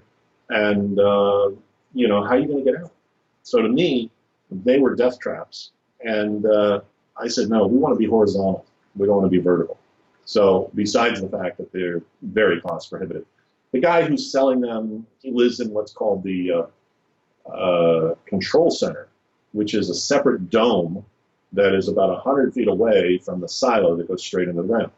And he's just living in the dome itself. And that's okay for a small group, maybe a family of a few. And for him, it's just his home, and it's kind of weird. I'm sitting in the middle of a Tuscan villa in San Diego, California, on the coast. Looking out my window, I can see the ocean and the waves. I see the racetrack. This villa, I broke ground, I get this, the day after 9/11. The bulldozers were here. I built this house. It's 6,000 square feet, big Tuscan villa. I don't want to leave it. I don't want to go underground. Did that scare you? I don't want to look at a wall or a painting when I'm looking at the ocean.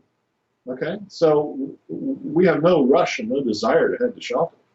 But if and when we have to, guess what? We can. At least we have the option. I didn't mean to interrupt. I just said, so you started building the day after 9/11. Did that kind of freak you out? Yeah, it did. I was freaking. I mean, I'm saying, oh my God, what am I doing? Stop the bulldozer. He was here the day after. And I had no choice because I had already pulled the loan to do the construction. It was over $1 million. I had no choice. And so we proceeded. And as it turns out, I put about $1.2 million into this house, and it's worth about $4 million right now. So it was a very good investment. Yeah. And it's currently on the market if anybody wants to buy a nice piece of real estate in California. Nice. Hey, we've got a pretty big audience, and one of the cool things about the Leak Project is even though we're not reaching 1 million people a day, when I look at how many people we have reached over the past year, it's been well over 5 million people, and it's just growing at an exponential rate. And a lot of people that listen to the Leak Project are very astute. They're well educated. They're knowledgeable. They're not plugged into the matrix as much. So they do see things more on a grand scale and realize that the times that we live in, it's kind of like a tinderbox. At any moment, it could just go off. And it's funny you bring up that you're in San Diego and how you started building the day after 9/11. I actually used to be in the pool table industry, and Olhausen pool tables are probably top of the line. And the San Diego. Yep, San Diego. And I flew out to San Diego the night before September 11th, 2001. And when I woke up the next day, I watched the towers collapse in a hotel in San Diego. And yeah, that was a very interesting experience. So I got to go through training for the next week, stuck in San Diego after the whole terrorist attack and all that kind of stuff. That was an interesting experience. Yeah, who's going to want to buy a pool table in those days? But I know those guys because I bought pool tables from Olhausen to use in our villas, our fractional villas. So good company, probably the best pool table out there. Yeah, great people, and it was nice because even though I had to stay out there a little longer than it was originally going to be because of what happened, they kept me in the same resort. They had me in a nice place. I wasn't in a Motel 6 somewhere, so I know it took more time and money out of their pockets. So good people and certainly good pool tables. But, it's fascinating. I'm looking at a website right now called netjets.com, which is fractional jet ownership. And actually, Warren Buffett got involved with them before he bought them. And he said, hey, this is such a good company, I'm going to buy into it. It's kind of like a fractional thing with jets and stuff. So I think that it's a much wiser investment unless you're a multi-billionaire as far as finding something for a possible underground facility that you're going to be able to live in and be comfortable in. I think that that's a good opportunity because really, I mean, in Texas here, so many people are driving around $50,000, $60,000 trucks and SUVs, and you could easily buy one a few years older that's got a couple, it's got more miles on it, but still runs good, and then have that extra money to put into something like this if that's what you wanted to do. So 35 grand, that's not a lot of money for what this is. Is it a lot of money? Yes. But is it a lot of money for this? No, not at all, in my opinion. Yeah, it's all a question of priority. And by the way, we provide financing. I provide the financing. It's out of my pocket. We're not a bank, but it's short term, so it's like 2 years max. So, those are still large payments to make. And I always say to people, look, if something happens before you've paid off the purchase, guess what? You own the shelter. You still have the right to go there. Money's going to be worthless. I'm the one that loses, not you. In the case of any major collapse, and in fact, back in the 70s, I believe an economist said during the, what's his name, Billy Carter regime, that the best thing to have in a market of rampant inflation is debt. And the reason is you'll be paying that debt back with a wheelbarrow of worthless money. So, anybody that may owe Vivos future payments on their loan, we expunge it. We don't expect to see it. It's irrelevant. So, that's what I'm doing. That's my mission. It's a good one. I worry as much as everybody else, even though I've got a shelter. My family has come to live with it and actually see the light that, this is a good thing. It's good for others, and it's just a good peace of mind to have. They don't look forward to having to go to shelter ever. My son is 23. He just got back from Paris. He was there on a first portion of a semester. He's an architectural student. And the whole time he was in Paris, he was on alert, on guard. And that's when the Nice thing happened during the fireworks, where the truck ran over everybody. And just a few days ago, a bus was attacked and firebombed, and thank God nobody was aboard. So, France is a major epicenter of terrorism, but, the whole world. I mean, we're having it here from Orlando to San Bernardino to wherever. It can very well get out of hand and get worse. Now, right now, everybody's distracted by the elections. But again, this stuff continues on, whether we like it or not. Absolutely. And another question I was hoping to ask you is in regards to maybe some insider information you have on the elites and how much they're spending on underground facilities. I remember watching that trailer on your website, terravivos.com. And folks, I definitely recommend going to terravivos.com. This is just a really cool website. You can get some better details and look at the creature comforts and layout of these facilities. You can see the underground shelters for communities and also some of the private shelters. It's just really neat stuff. So definitely check it out, terravivos.com. You can, but the other point is you can also learn an awful lot about all of these issues, all of these events, the cause, the signs or the signals. I like to say one of the things we all do is read the tea leaves. We're trying to read the tea leaves that are the bits and pieces of the news to try and figure out, what's next. So just like an investor in Wall Street, they have to read the tea leaves to determine if that stock's going up or down. We do the same thing with the world's stability, and so on. And by the way, right now, I'm not a believer of when I sell this house, putting that money in the bank. I'll probably be in gold, 100%, and that gold will be buried somewhere underground. And that's my true belief, that the only safe place to store gold or your valuables is underground. It worked for the pirates. It worked in the lost city in Peru, which they've just found, the Incan city, and it's worked for thousands of years. The only key is just remember where you put it. So, and if there's a pole shift, you better have some type of tracking device. Yeah, exactly. Well, see, it was 90 degrees by 90 over there. It reminds me of there was a movie. It's 1960s vintage, maybe 50s, I don't remember. It was what was it called? The Great Race, or the Mad World, something like that. And it had a whole bunch of stars at the time. And they were looking for this treasure. And it was a wacky race that they were on. At the end, they found it. And it was under the W.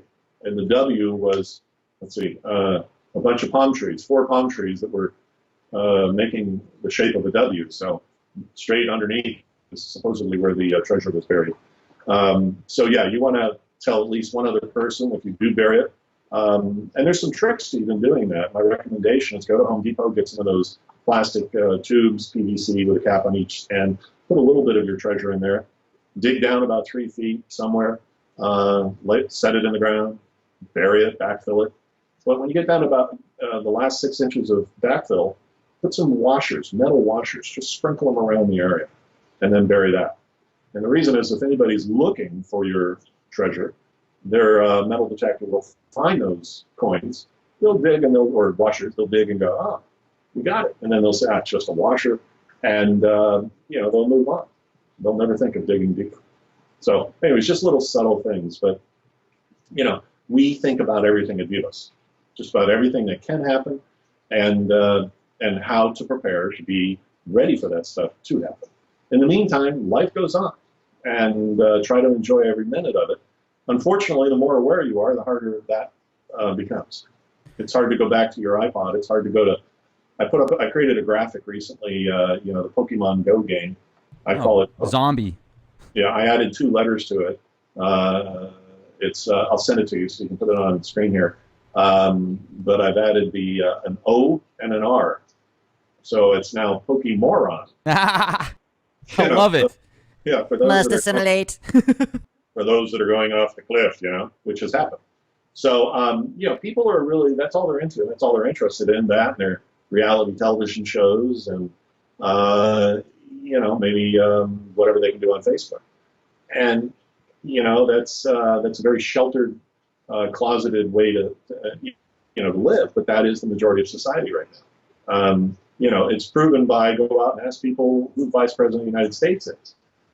Ask them who Hitler was. Ask them, who fought in World War II or who won the Civil War or whatever. People are idiots, and not everybody. But many of them certainly tend to go that. It's like idiocracy we're living in right now, Robert. It's crazy. Well, and here's the problem: is the largest denominator, which is those with the lowest amount of common sense and intelligence and knowledge and understanding, are the ones that will determine our future. through elections.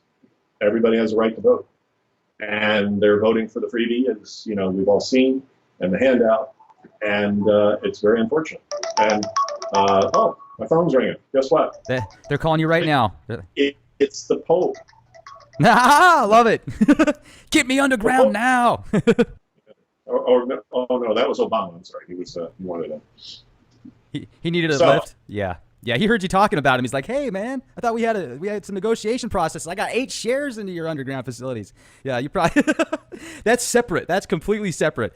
By the way, we do have famous people. We have actresses, all sorts of people that are pretty well known that are members of Vivos. Oh, it doesn't surprise me a bit.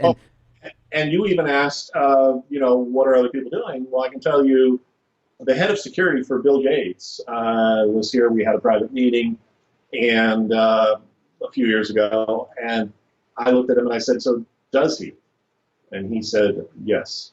And I said, "How many?" And he said, "At every one of his estates around the world." So these guys have their own solution. These are the billionaires, the Warren Buffetts, and so on. The biggest buzz at the recent Davos summit in Switzerland in January was in the hallways was where are these elite people going to go when the shit hits the fan?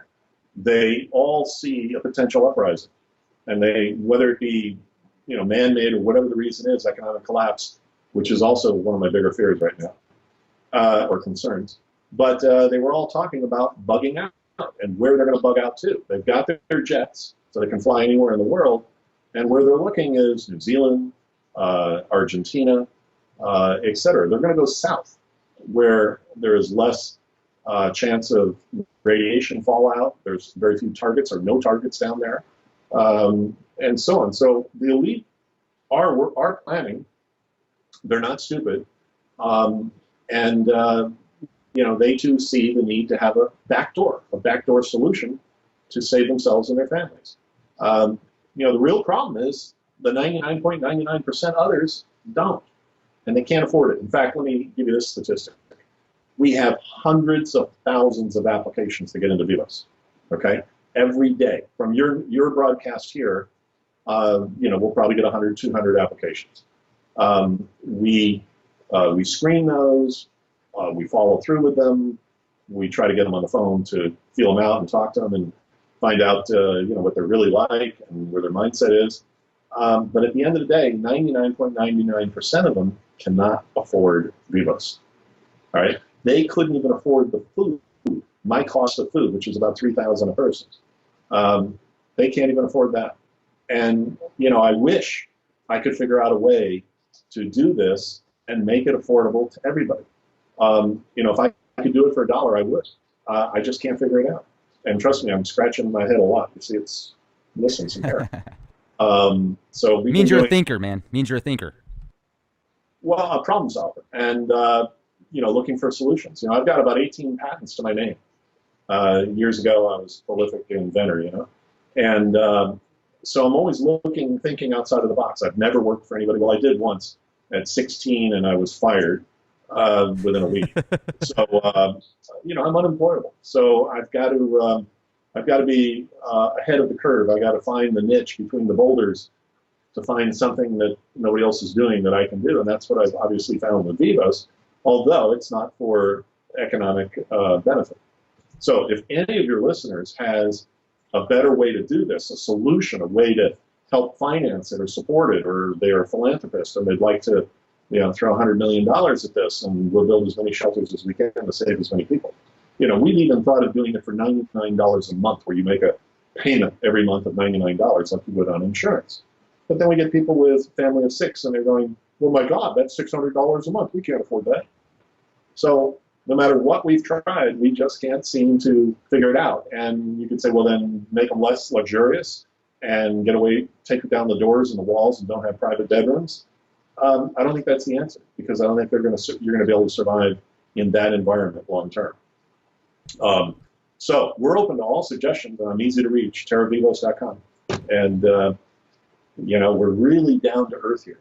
Our head is not in the sky. In fact, pardon the pun, we're under the earth. so to speak. Um, and again, we hope that it never ever happens. But I can tell you, there's a reason I'm selling my house right now. And so our intel, our insights, of which, yeah, we have some that's different than yours. I get a lot of contact from a lot of people, insiders in BC and so on. And I can just tell you that stuff's happening and stuff is going to happen. In fact, let me, if we still have time, give you Absolutely. a very abstract thought. Okay? Let me ask you, do you believe that in the future there will be, we'll have the ability to time travel? Well, I mean, yes. And if we're going to have the ability in the future, that means we already have it now, I guess. You're a smart guy, Rex. I pretend to be. That's what I heard. That's what everybody says about it. Anyways, yeah, we probably already have it now, or they have it. So let's say that our future, let's see, they're not our ancestors, they're our, what's the proper, they're our predecessors. Okay. But let's say 1,000 years from now, there are humans on the planet, and they know of something that happened in our time. Something that if they didn't give us a heads up and warn us to prepare, we would not be able to, we would not survive, and thus they wouldn't exist in the future. Mm-hmm. All right, paradox. So what would they do if they had the ability to travel in time? And I believe that if, whether it be 1,000 or 5,000 years from now, we're going to have the ability. Quite frankly, I think we have already. Let's go back to the Manhattan Project. Oh yeah. But everybody has an opinion. So let's just say, let's not say when we've had it or when we will have the ability, but knowing that something would happen, it would behoove them to come back and tell. Tell who? Tell our government. Who else could they tell? And given enough evidence, what would our government do? They would prepare. Mm-hmm.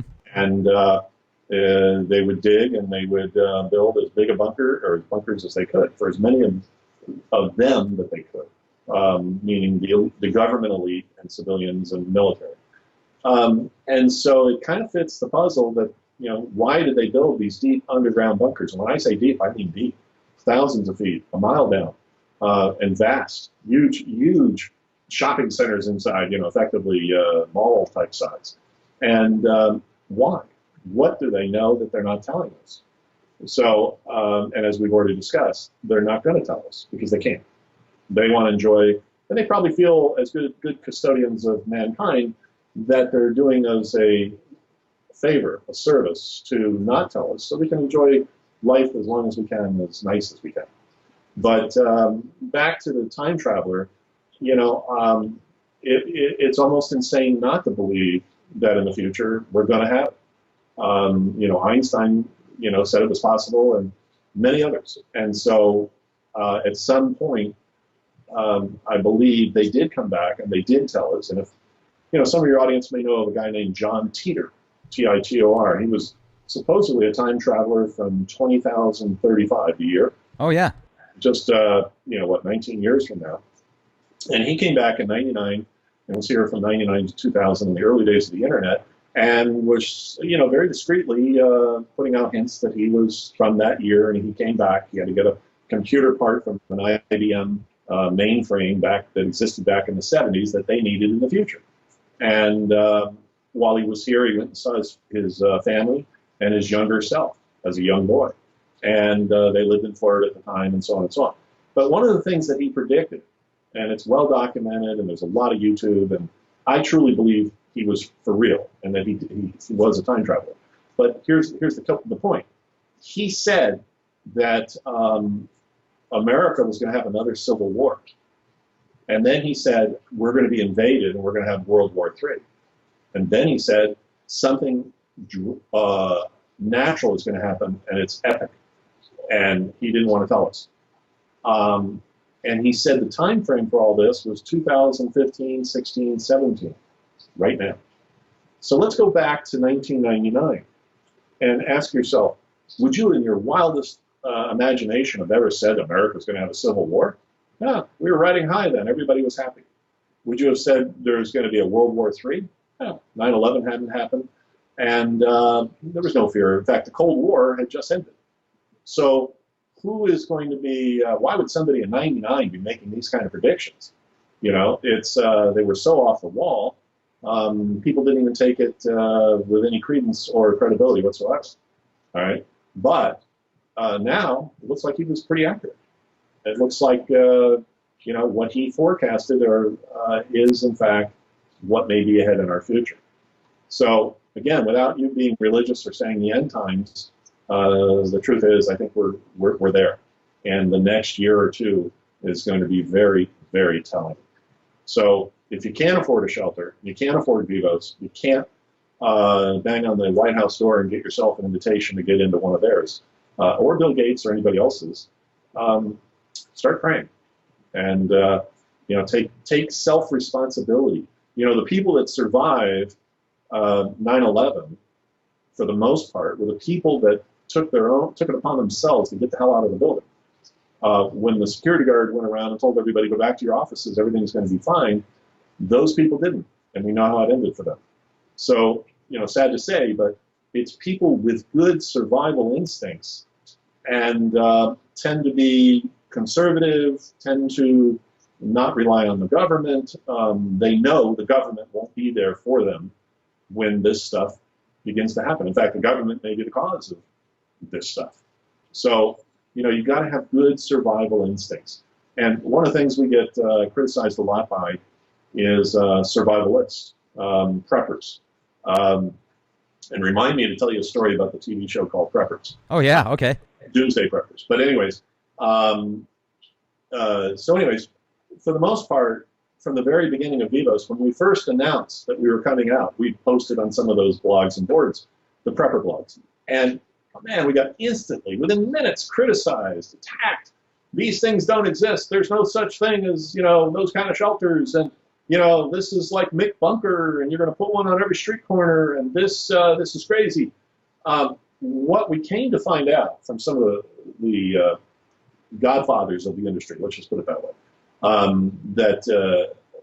that had their followers, is they were very jealous of the fact that somebody could pull out their checkbook and buy a space in Vivos and instantly have a better solution than they have, these survivalist preppers that have been honing their skill, collecting their supplies for years and years and decades, and going out in the woods and shooting with their buddies and learning how, and all the skills, and so on and so on and so on. And I say, you know what? We're not competitive to you. We're just the next step.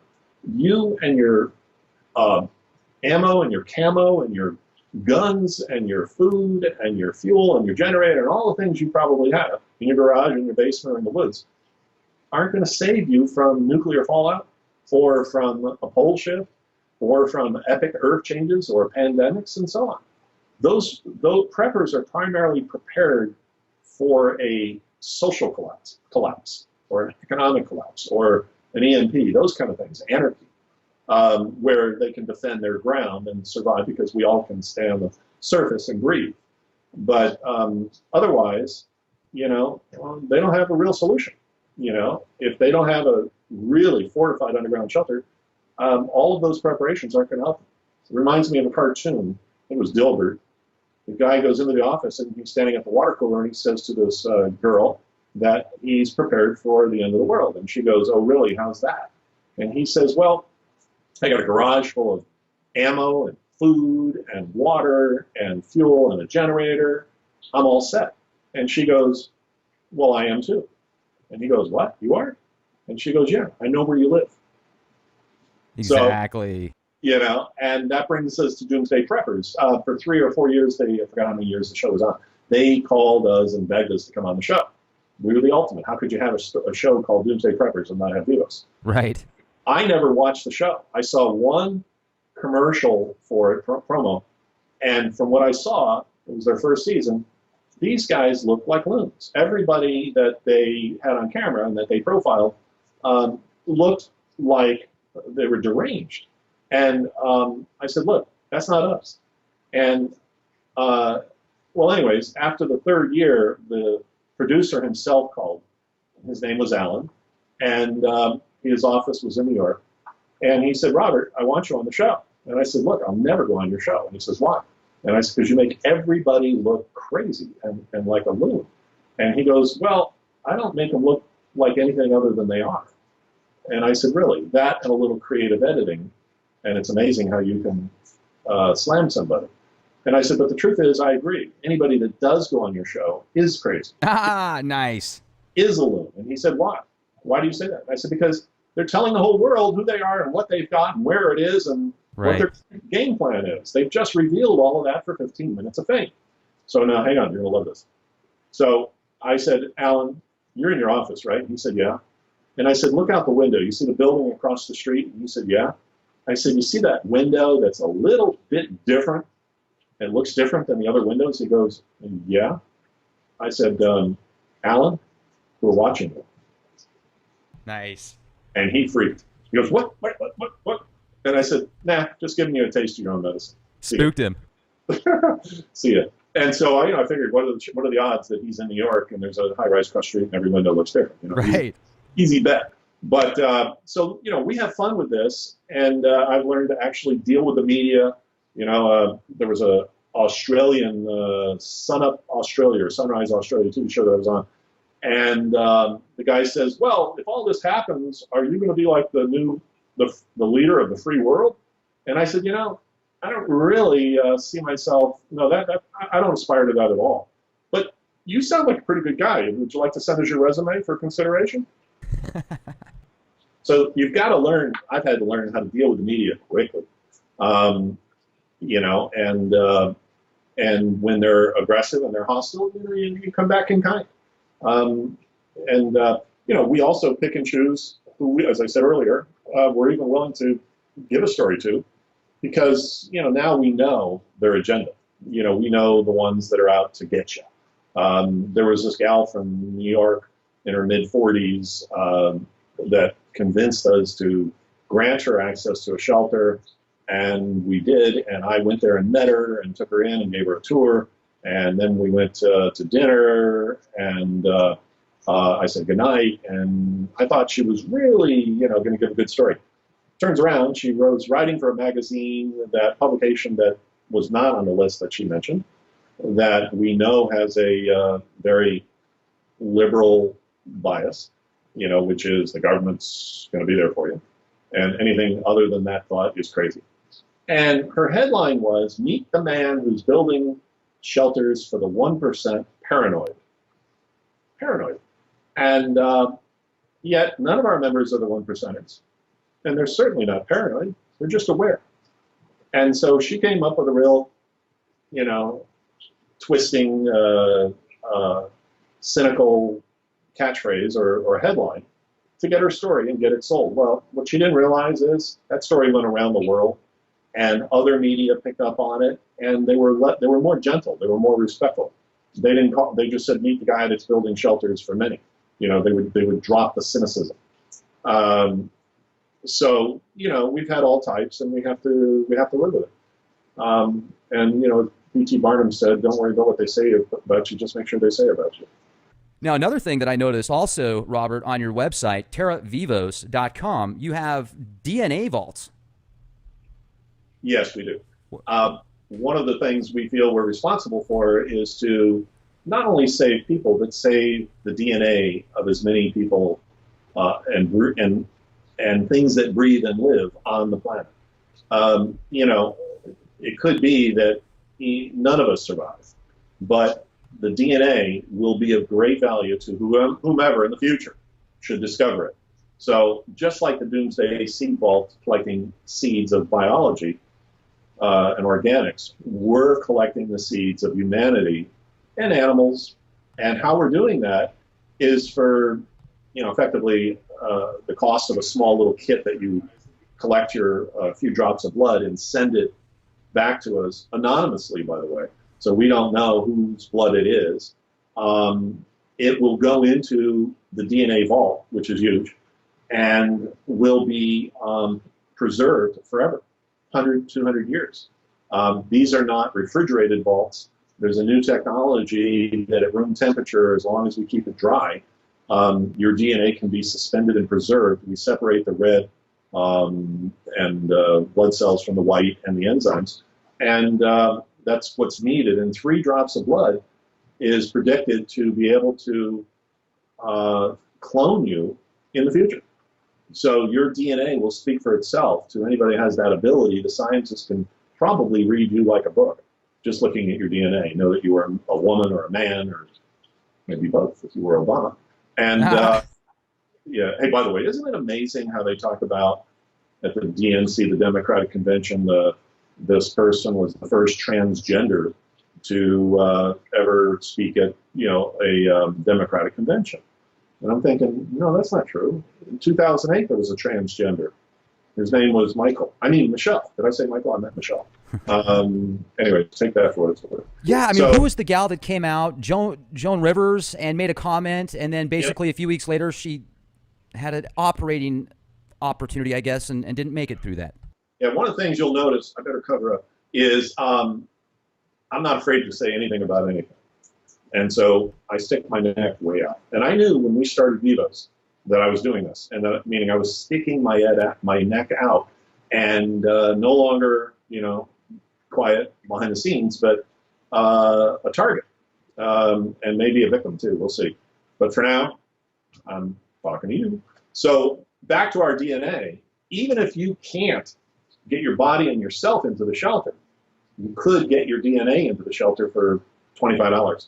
And what that'll do is carry you and your lineage into the future. And who's to say you won't be reincarnated at some point in the future? I mean, it's totally science fact at this point. Google is investing billions of dollars in DNA medical companies, research companies that are on the fringe and on the verge of being able to clone and regrow body parts.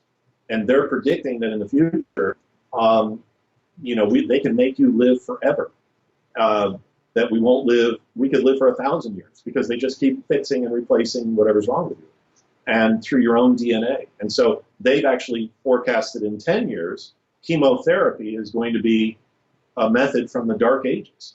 And so we're there. And to not want to be a part of that ark, and by the way, there are many people that think that Noah's Ark was not really a boat, and it was not 2 by 2. That's all fairy tale. What it was, some people believe, I'm not saying I do, was a DNA ark, that the technology existed back then, and they collected the DNA of everything and reconstituted it after the catastrophe. So who's to say we weren't there? You were not able to, with your broadcast here, the LEAP project, you weren't able to be on that boat or sit on Noah's shoulder, so you don't really know. Neither do I. But guess what? I've just given you the opportunity to sit on my shoulder and see into the future and see what we're doing. And in effect, you're watching the next Noah's Ark. And, if you look at the possibilities, that would make a lot more sense having a DNA arc versus, life-size boat that you're putting 2 animals of every kind into. I think that would certainly make more sense. So that's fascinating. And for the price as well, I think that's incredible. Now, do you have these at different locations around the world, or do you put everything just in one vault, one place, super secure? We're co-locating. The one in the Pyrenees will be a DNA vault. The one in Germany will have a component of DNA vault. It's a very small space, a few thousand square feet. We can store 25 to 50 million samples. Each sample is stored on something about the size of a business card. And so imagine how many cards you could get in a room 8 by 8 by 8, and, there you go. And also here in America. So, we invite you to join us, even if it's thoroughly, through your genome, your DNA, and hope for the best. And so I don't know. Who wouldn't want to be aboard that ark? Who wouldn't want to be a part of the future, whether they're going to be around to know it or not? Yeah, I mean, that's one way to certainly help know that you can enforce a possibility of continuation of life for your future generations. So that's really cool, and that's cutting edge stuff. Think of it like this: NASA is building a rocket ship that's going to leave our solar system. It's going to go to another planet or solar system that mankind can reconstitute, that can start over. And they're doing this because they know that something's going to happen to the planet. Now, I'm sure there's been a movie or two with that theme. And so while they're building the rocket ship, they're looking for the people that are going to be given passage, or they're going to be the pioneers that are going to be aboard that ship. And they're also going to be putting together a component of DNA. So they're sending mankind or life into the future world in every form they can. And so effectively, we are that rocket ship. Vivos is the rocket ship. It's just that we're not leaving the planet, we're going into the planet. And the reason is, I don't believe NASA has the ability yet to get us off the planet. So we really don't have much choice. And in fact, it's they that have been digging these deep underground bunkers, and the government and so on. So, the government, if they could leave the planet, they would. And so, under a scenario like that.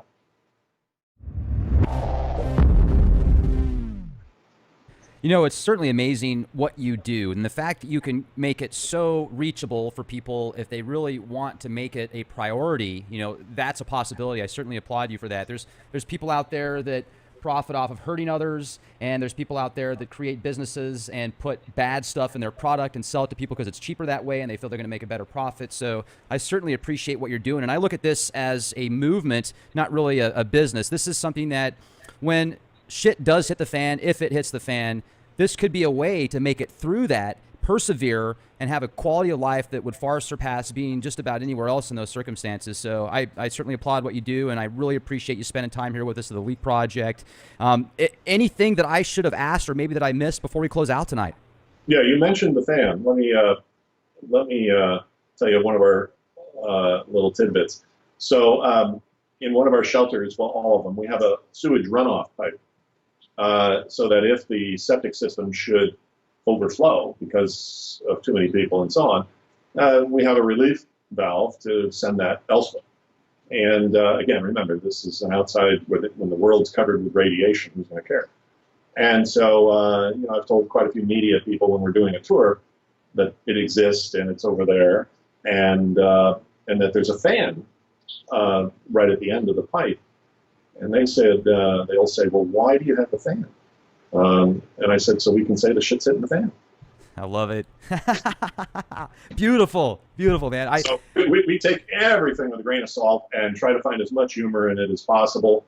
I got to tell you, the military guys that we have, I was never in the military, but I wish I was, because they're funny, man. They got jokes and stories, and everybody is very, very fun to be around in Vivos. Because we're not uptight. We're just we're not preppers. We're survivors, or we hope to be survivors of whatever that is ahead in our future. And, before we started the show, I didn't know what to expect. I was definitely looking forward to speaking with you, but you sent me some of the graphics that you've put together, the comical graphics with politicians, and I thought to myself, yeah, this guy's definitely awake. He's not plugged in like so many other people, and if I was going to be someplace for a year underground, and if I couldn't get out, man, I'll tell you, somebody like Robert or the people that he's put together in these groups would be somebody I'd want to be hanging out with. So I just love your energy. I really feel blessed that you gave us here at the Leak Project and myself an opportunity to speak with you. I know you're very busy, and the fact that you took a couple hours out of your day to give us information here at the Leak Project, that is just awesome. So thank you so much for coming on the show. My pleasure. I hope I gave you everything that I could and that I didn't miss anything. So feel free to write us or call us or whatever if you have questions. Absolutely. This was just above and beyond my expectations, and I'm sure the audience that has a chance to listen to this is going to say the exact same thing. I can't wait to read the comments on our YouTube channel, youtube.com/clandestine Time Lord. Also, folks, remember to go to leakproject.com, become a member on Leak Project. You'll get access to exclusive content.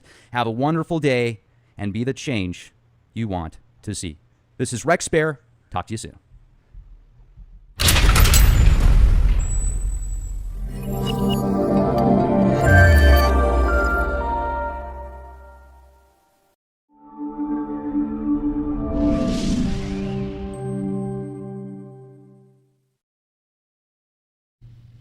Ladies and gentlemen, this is Rex Bear with Leak Project. I'd like to thank you very much for joining us. Now, I wanted to give you a quick update. I had an opportunity to speak with Robert Vicino from Vivos Shelters.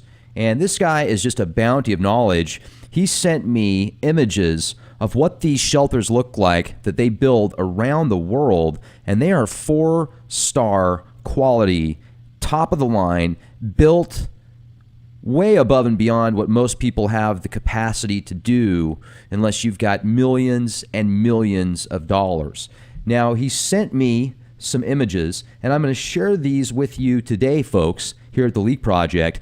And then we spent almost 2.5 hours discussing the current state of affairs today. And I was shocked when he told me his personal beliefs on Planet X, aka Nibiru, some of the astronomers that had mysterious deaths after they said they discovered something with that telescope. I think it was the IRIS or IRAD telescope. I can't remember the name of it exactly, but an infrared telescope. Now, he is just very well informed with false flags, alternative media. He knows his stuff. Now, what we're looking at right here is the interior overpressure door of one of these underground facilities. I'm going to share with you some of the pictures that he gave us here at the Leak Project. These are high-resolution images. Now, here is the interior blast door. Look at that. I mean, this thing is just built like a tank. You can see right here, this is the hot water and sewage system setup. You can tell it's very efficient here, built extremely solid. And take a look at some of the generators that they use. Those are nice. Looks like this is a garden area that they have, so for fertilizer. Now, he also talked about a hydroponic system that they have set up. So if they have to stay down there for longer than a year, well, even if they don't have to stay down there longer than a year, you can grow fresh vegetables, which is certainly nice considering if you're living underground and you have to eat a lot of processed foods, having the option to grow your own fruits, vegetables, herbs, spices, I think is just a great idea. And then plus you can do other things too, like kombucha tea, other fermented teas, which are very good for you. You don't need any hydroponic systems for that. You just need the spores for it. But take a look at the bathroom here. I mean, this is nicer than my bathroom. A lot nicer. My goodness, take a look at this. Very nice towels. The decor, the appointments are very well presented here. This is very high quality, in my opinion. Not so fancy and godly that it's like being in a museum, but it's clean, it's comfortable, it's nice. We've got exercise facilities and kennels. So if you have a dog, look at that. Isn't that nice to know that you could even bring your pet? You know, man's best friend has always been his dog. And this is really neat. They've got not only the kennel for the dog, but also other areas for your pets.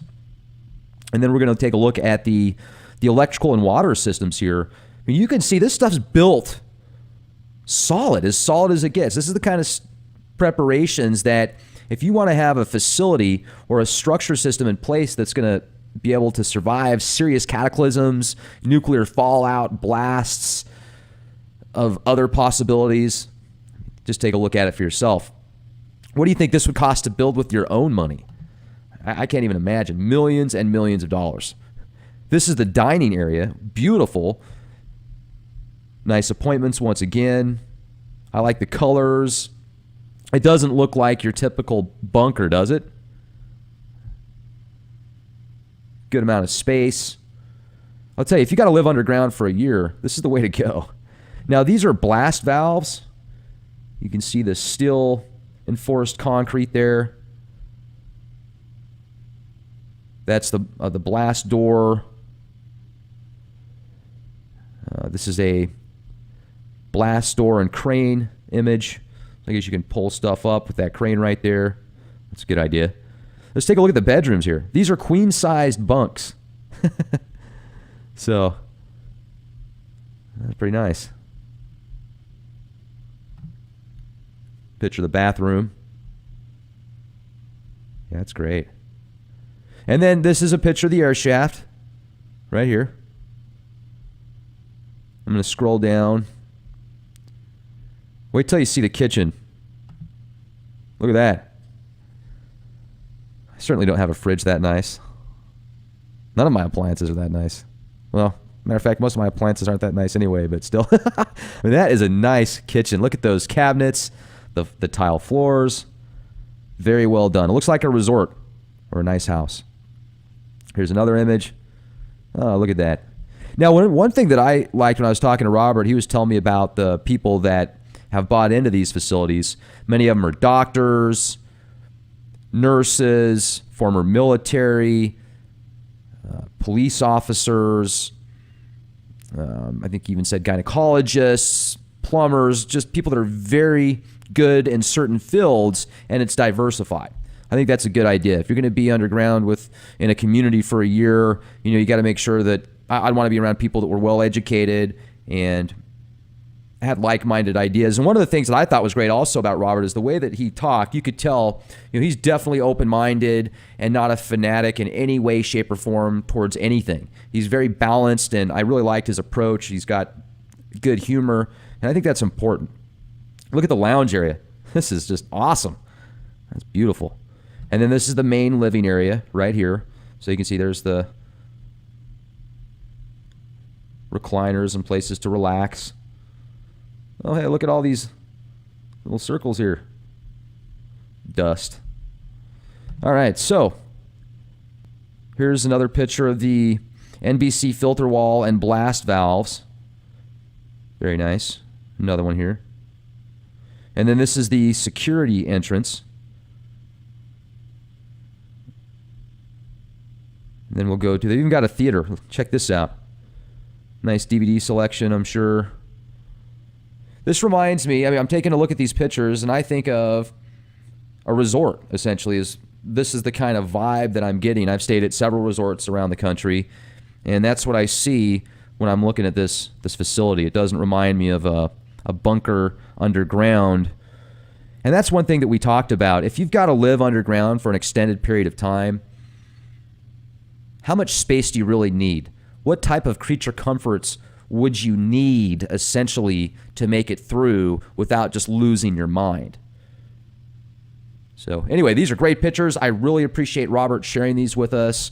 This is just fantastic. This is kind of an exclusive. He gets invites all the time to come on different programs, some big outfits too. We're talking mainstream outlets. He's even been invited on Shark Tank. He was invited on Doomsday Preppers, and many of these mainstream media outlets that he could get millions and millions of views, and he's turned them down. So I feel very honored to have had the opportunity to speak with him, and he knows that people that listen to Leak Project are very well educated. And I've talked to people. I am so surprised, folks, how many people reach out to me that are in the entertainment industry, or a doctor, or somebody that owns a chiropractic clinic somewhere, scientists. It's just great. We reach all sorts of people with different fields and genres, and it's just a blessing to be a part of this. So I hope you guys are doing fantastic, and have a wonderful day, everybody. This is Rex Bear. Talk to you soon.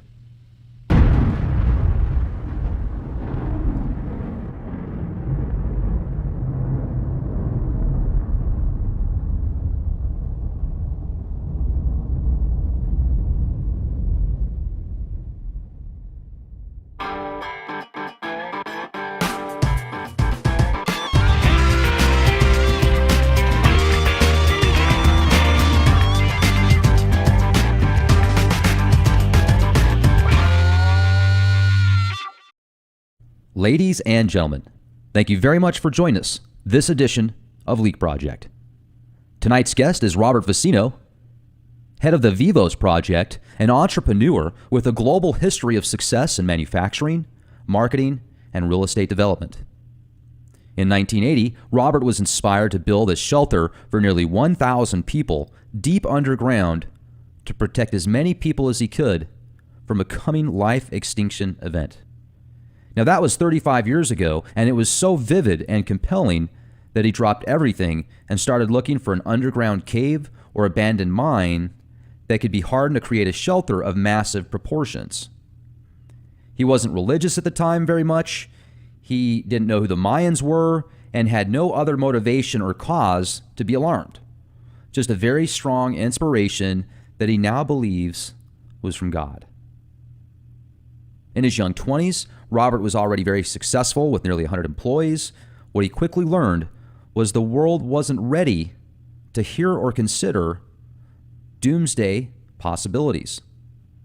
Now, this was true up until 2008.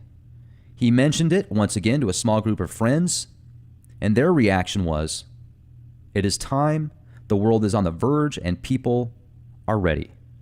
Now, in 2008, the Vivos project was officially launched as a privately funded venture to provide a life assurance shelter solution for as many people as possible in the face of virtually any catastrophe. Now, with the conviction that this was the true mission, clearly inspired, either fortunately or unfortunately, because he has the unique skill set to get this done. What a huge responsibility, sticking his neck out for ridicule and investing years of his life and savings to save others. He now accepts this responsibility with great humility and gratitude that he can, together with a team of experts in engineering, architecture, construction, medicine, psychology, healthcare, nutrition, law, the Constitution, finance, management, logistics, manufacturing, security, and self-defense, each dedicated to bring the Vivos network to reality around the world. Now, for those of you that haven't seen the History Channel episode of these Vivos shelters, I got to tell you, they are first class. They're comparable to a 4-star hotel. And they're also large enough to where if you had to live underground for a period of time, you wouldn't go so claustrophobic. Because I've got friends and family that talk about this kind of stuff, and I even know somebody in another state that ended up dropping a few $1,000s on one of those 40-foot containers, those steel containers, and he ended up having somebody go out with a backhoe on his land and bury one of those things, and he thinks that that's going to be a safe alternative if things ever hit the fan so bad that you can't go outside. Now, hey, I don't know, maybe you reinforced it in some way that I'm not aware of, but I don't think that that's the best idea. And when you look at how much it would cost to live underground for a year comfortably, it's a lot of dough, especially if you're doing it on your own. If you've got a big family, maybe if you bring 15, 20 people together, you know, your aunts, your uncles, your cousins, and they all pitch in X amount of dollars, it's still going to take big bucks. And that facility is going to have to be pretty good size. You guys are just going to be driving each other crazy. So what I like about these facilities is they're large enough to where you can move around. They're comfortable. And they supply food, water. If you have a medical opportunity that you need looked at, they've got doctors, nurses, surgeons, all sorts of people that are at the top of their field as a part of these communities. And I was shocked to find out about how awake Robert is. It blew my mind. He was showing me some graphics. I'm going to share a few of these through the presentation that he's put together on his own that kind of gives some of his personal beliefs and political beliefs. And this guy's definitely awake. He knows about false flags. He certainly knows about many of the topics that we discuss here at the Leak Project. And I was shocked. He actually brought up Planet X. And I told him about how I'm agnostic to it, which means I just don't know. I certainly see a lot of evidence that correlates to the possibilities. But he's pretty convinced. And he brought up his reasoning for that. So not only do conspiracy theorists believe in Planet X, folks, it's not just on YouTube. There's very well-educated people in other fields around the world, in very prestigious locations, that believe in Planet X and its implications as well. So I really enjoyed the presentation. Robert is just a super nice guy, really down to earth, and he gives us a breakdown on what these facilities can do. I ask him some questions about the elite and what they're doing to prepare for the possibility of certain cataclysms. Wait till you hear what he has to say. He gives us a lot of information, and he's met people. Let me give you a few examples here. As far as security goes, he knows some of the top security specialists in the world. I'm talking, he's had meetings with the head of the security for Bill Gates. So this guy is very knowledgeable, and I really enjoyed the conversation. So we're going to have him back on the Leak Project sometime. Maybe, folks, if we can convince him to get me an inside scoop sometime, well, maybe I can get out to one of these facilities and actually get some footage of the inside. He's done that a couple of times before. One time he did it. The person was very malicious, let's just put it that way. They acted like they were his friend, and then come to find out this person had completely different intentions, and they tried to spin what he did in a very malicious manner that wasn't true, just to basically get more people to read the news. And it ended up working in his favor because a lot of other people started picking up that article and taken out a few of those words that they add to try and change the outcome of what people thought about what he was doing and ended up working in his favor. So, I mean, you can definitely tell he's genuine. And I'll tell you, if things do hit the fan and I got to spend a year underground, this is where I'd want to go. So anyway, enjoy the presentation. I hope you're doing good. Make sure to go to leakproject.com. If you become a member at Leak Project, you'll get access to exclusive content. We also have a new YouTube channel. It's the William Wallace YouTube channel. Make sure to subscribe there. We have exclusive content on that channel also. And of course, youtube.com/clandestine Time Lord. I hope you guys are having a wonderful day. Stay safe. Be the change you want to see. This is Rex Bear. I'll talk to you soon.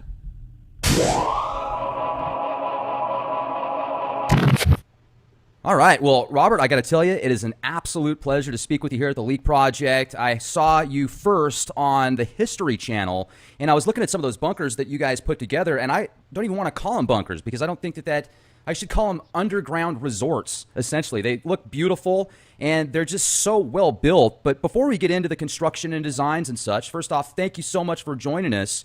How the heck are you? Big, 6'8". 305 pounds. So you're like a Viking then, essentially, in today's age.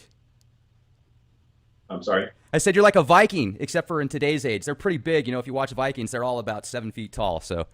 Yeah. I once saw or met a psychic, and she said I was from a planetary system, I won't mention where, and that where I came from, I'm an engineer, and I'm here to do what I'm doing because I have the technical ability to do it. And I said, well, that's interesting. I said, those people, I've heard of them. They're very, very tall. And she goes, and I said, is that why I'm 6'8"? And she said, yeah, they had a lot of trouble squeezing you into a 6'8" body. Awesome. Kind of profound. I liked it. You must have been a Pleiadian in a previous life. It's pretty close. Nice. Or a Nordic or something. I'm just assuming. I'm guessing because they're usually in those realms are talked about as very tall. Now that's an interesting way to start the conversation here. I think that's good. It's always nice and fresh. And I'll tell you, I'm on your website right now, terravivos.com. And if anybody has time to watch the 6-minute video on these shelters, I definitely think it's worth it. It was put together first by the History Channel and then just condensed for your website. But if you would, for our audience, tell us a little bit about yourself, your background, and why you decided to start building these amazing structures underground. Okay. Well, my background did not qualify me for this. I never went to school to learn how to build deep underground bunkers.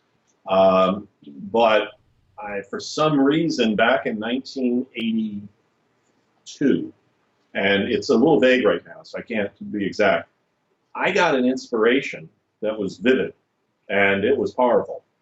And the inspiration was that I needed to build a shelter for thousands of people to survive a life extinction event that is coming our way. All right, so that was 35 years ago or so. Okay. And what was interesting is, first of all, where did the message come from? And, I think it was God. So obviously I was receptive. But the key phrase in that I recall is coming our way. That means it's not already here. That means it's something out there. And I'm sure many people know what that is, and we can talk about it later. But at the time, I had a company with about 200 employees that I started in my garage with $500 and built it up to that size. Building, it was in the advertising industry. I'll just put it that way. And so I was very successful at that age. Rolls-Royce, house on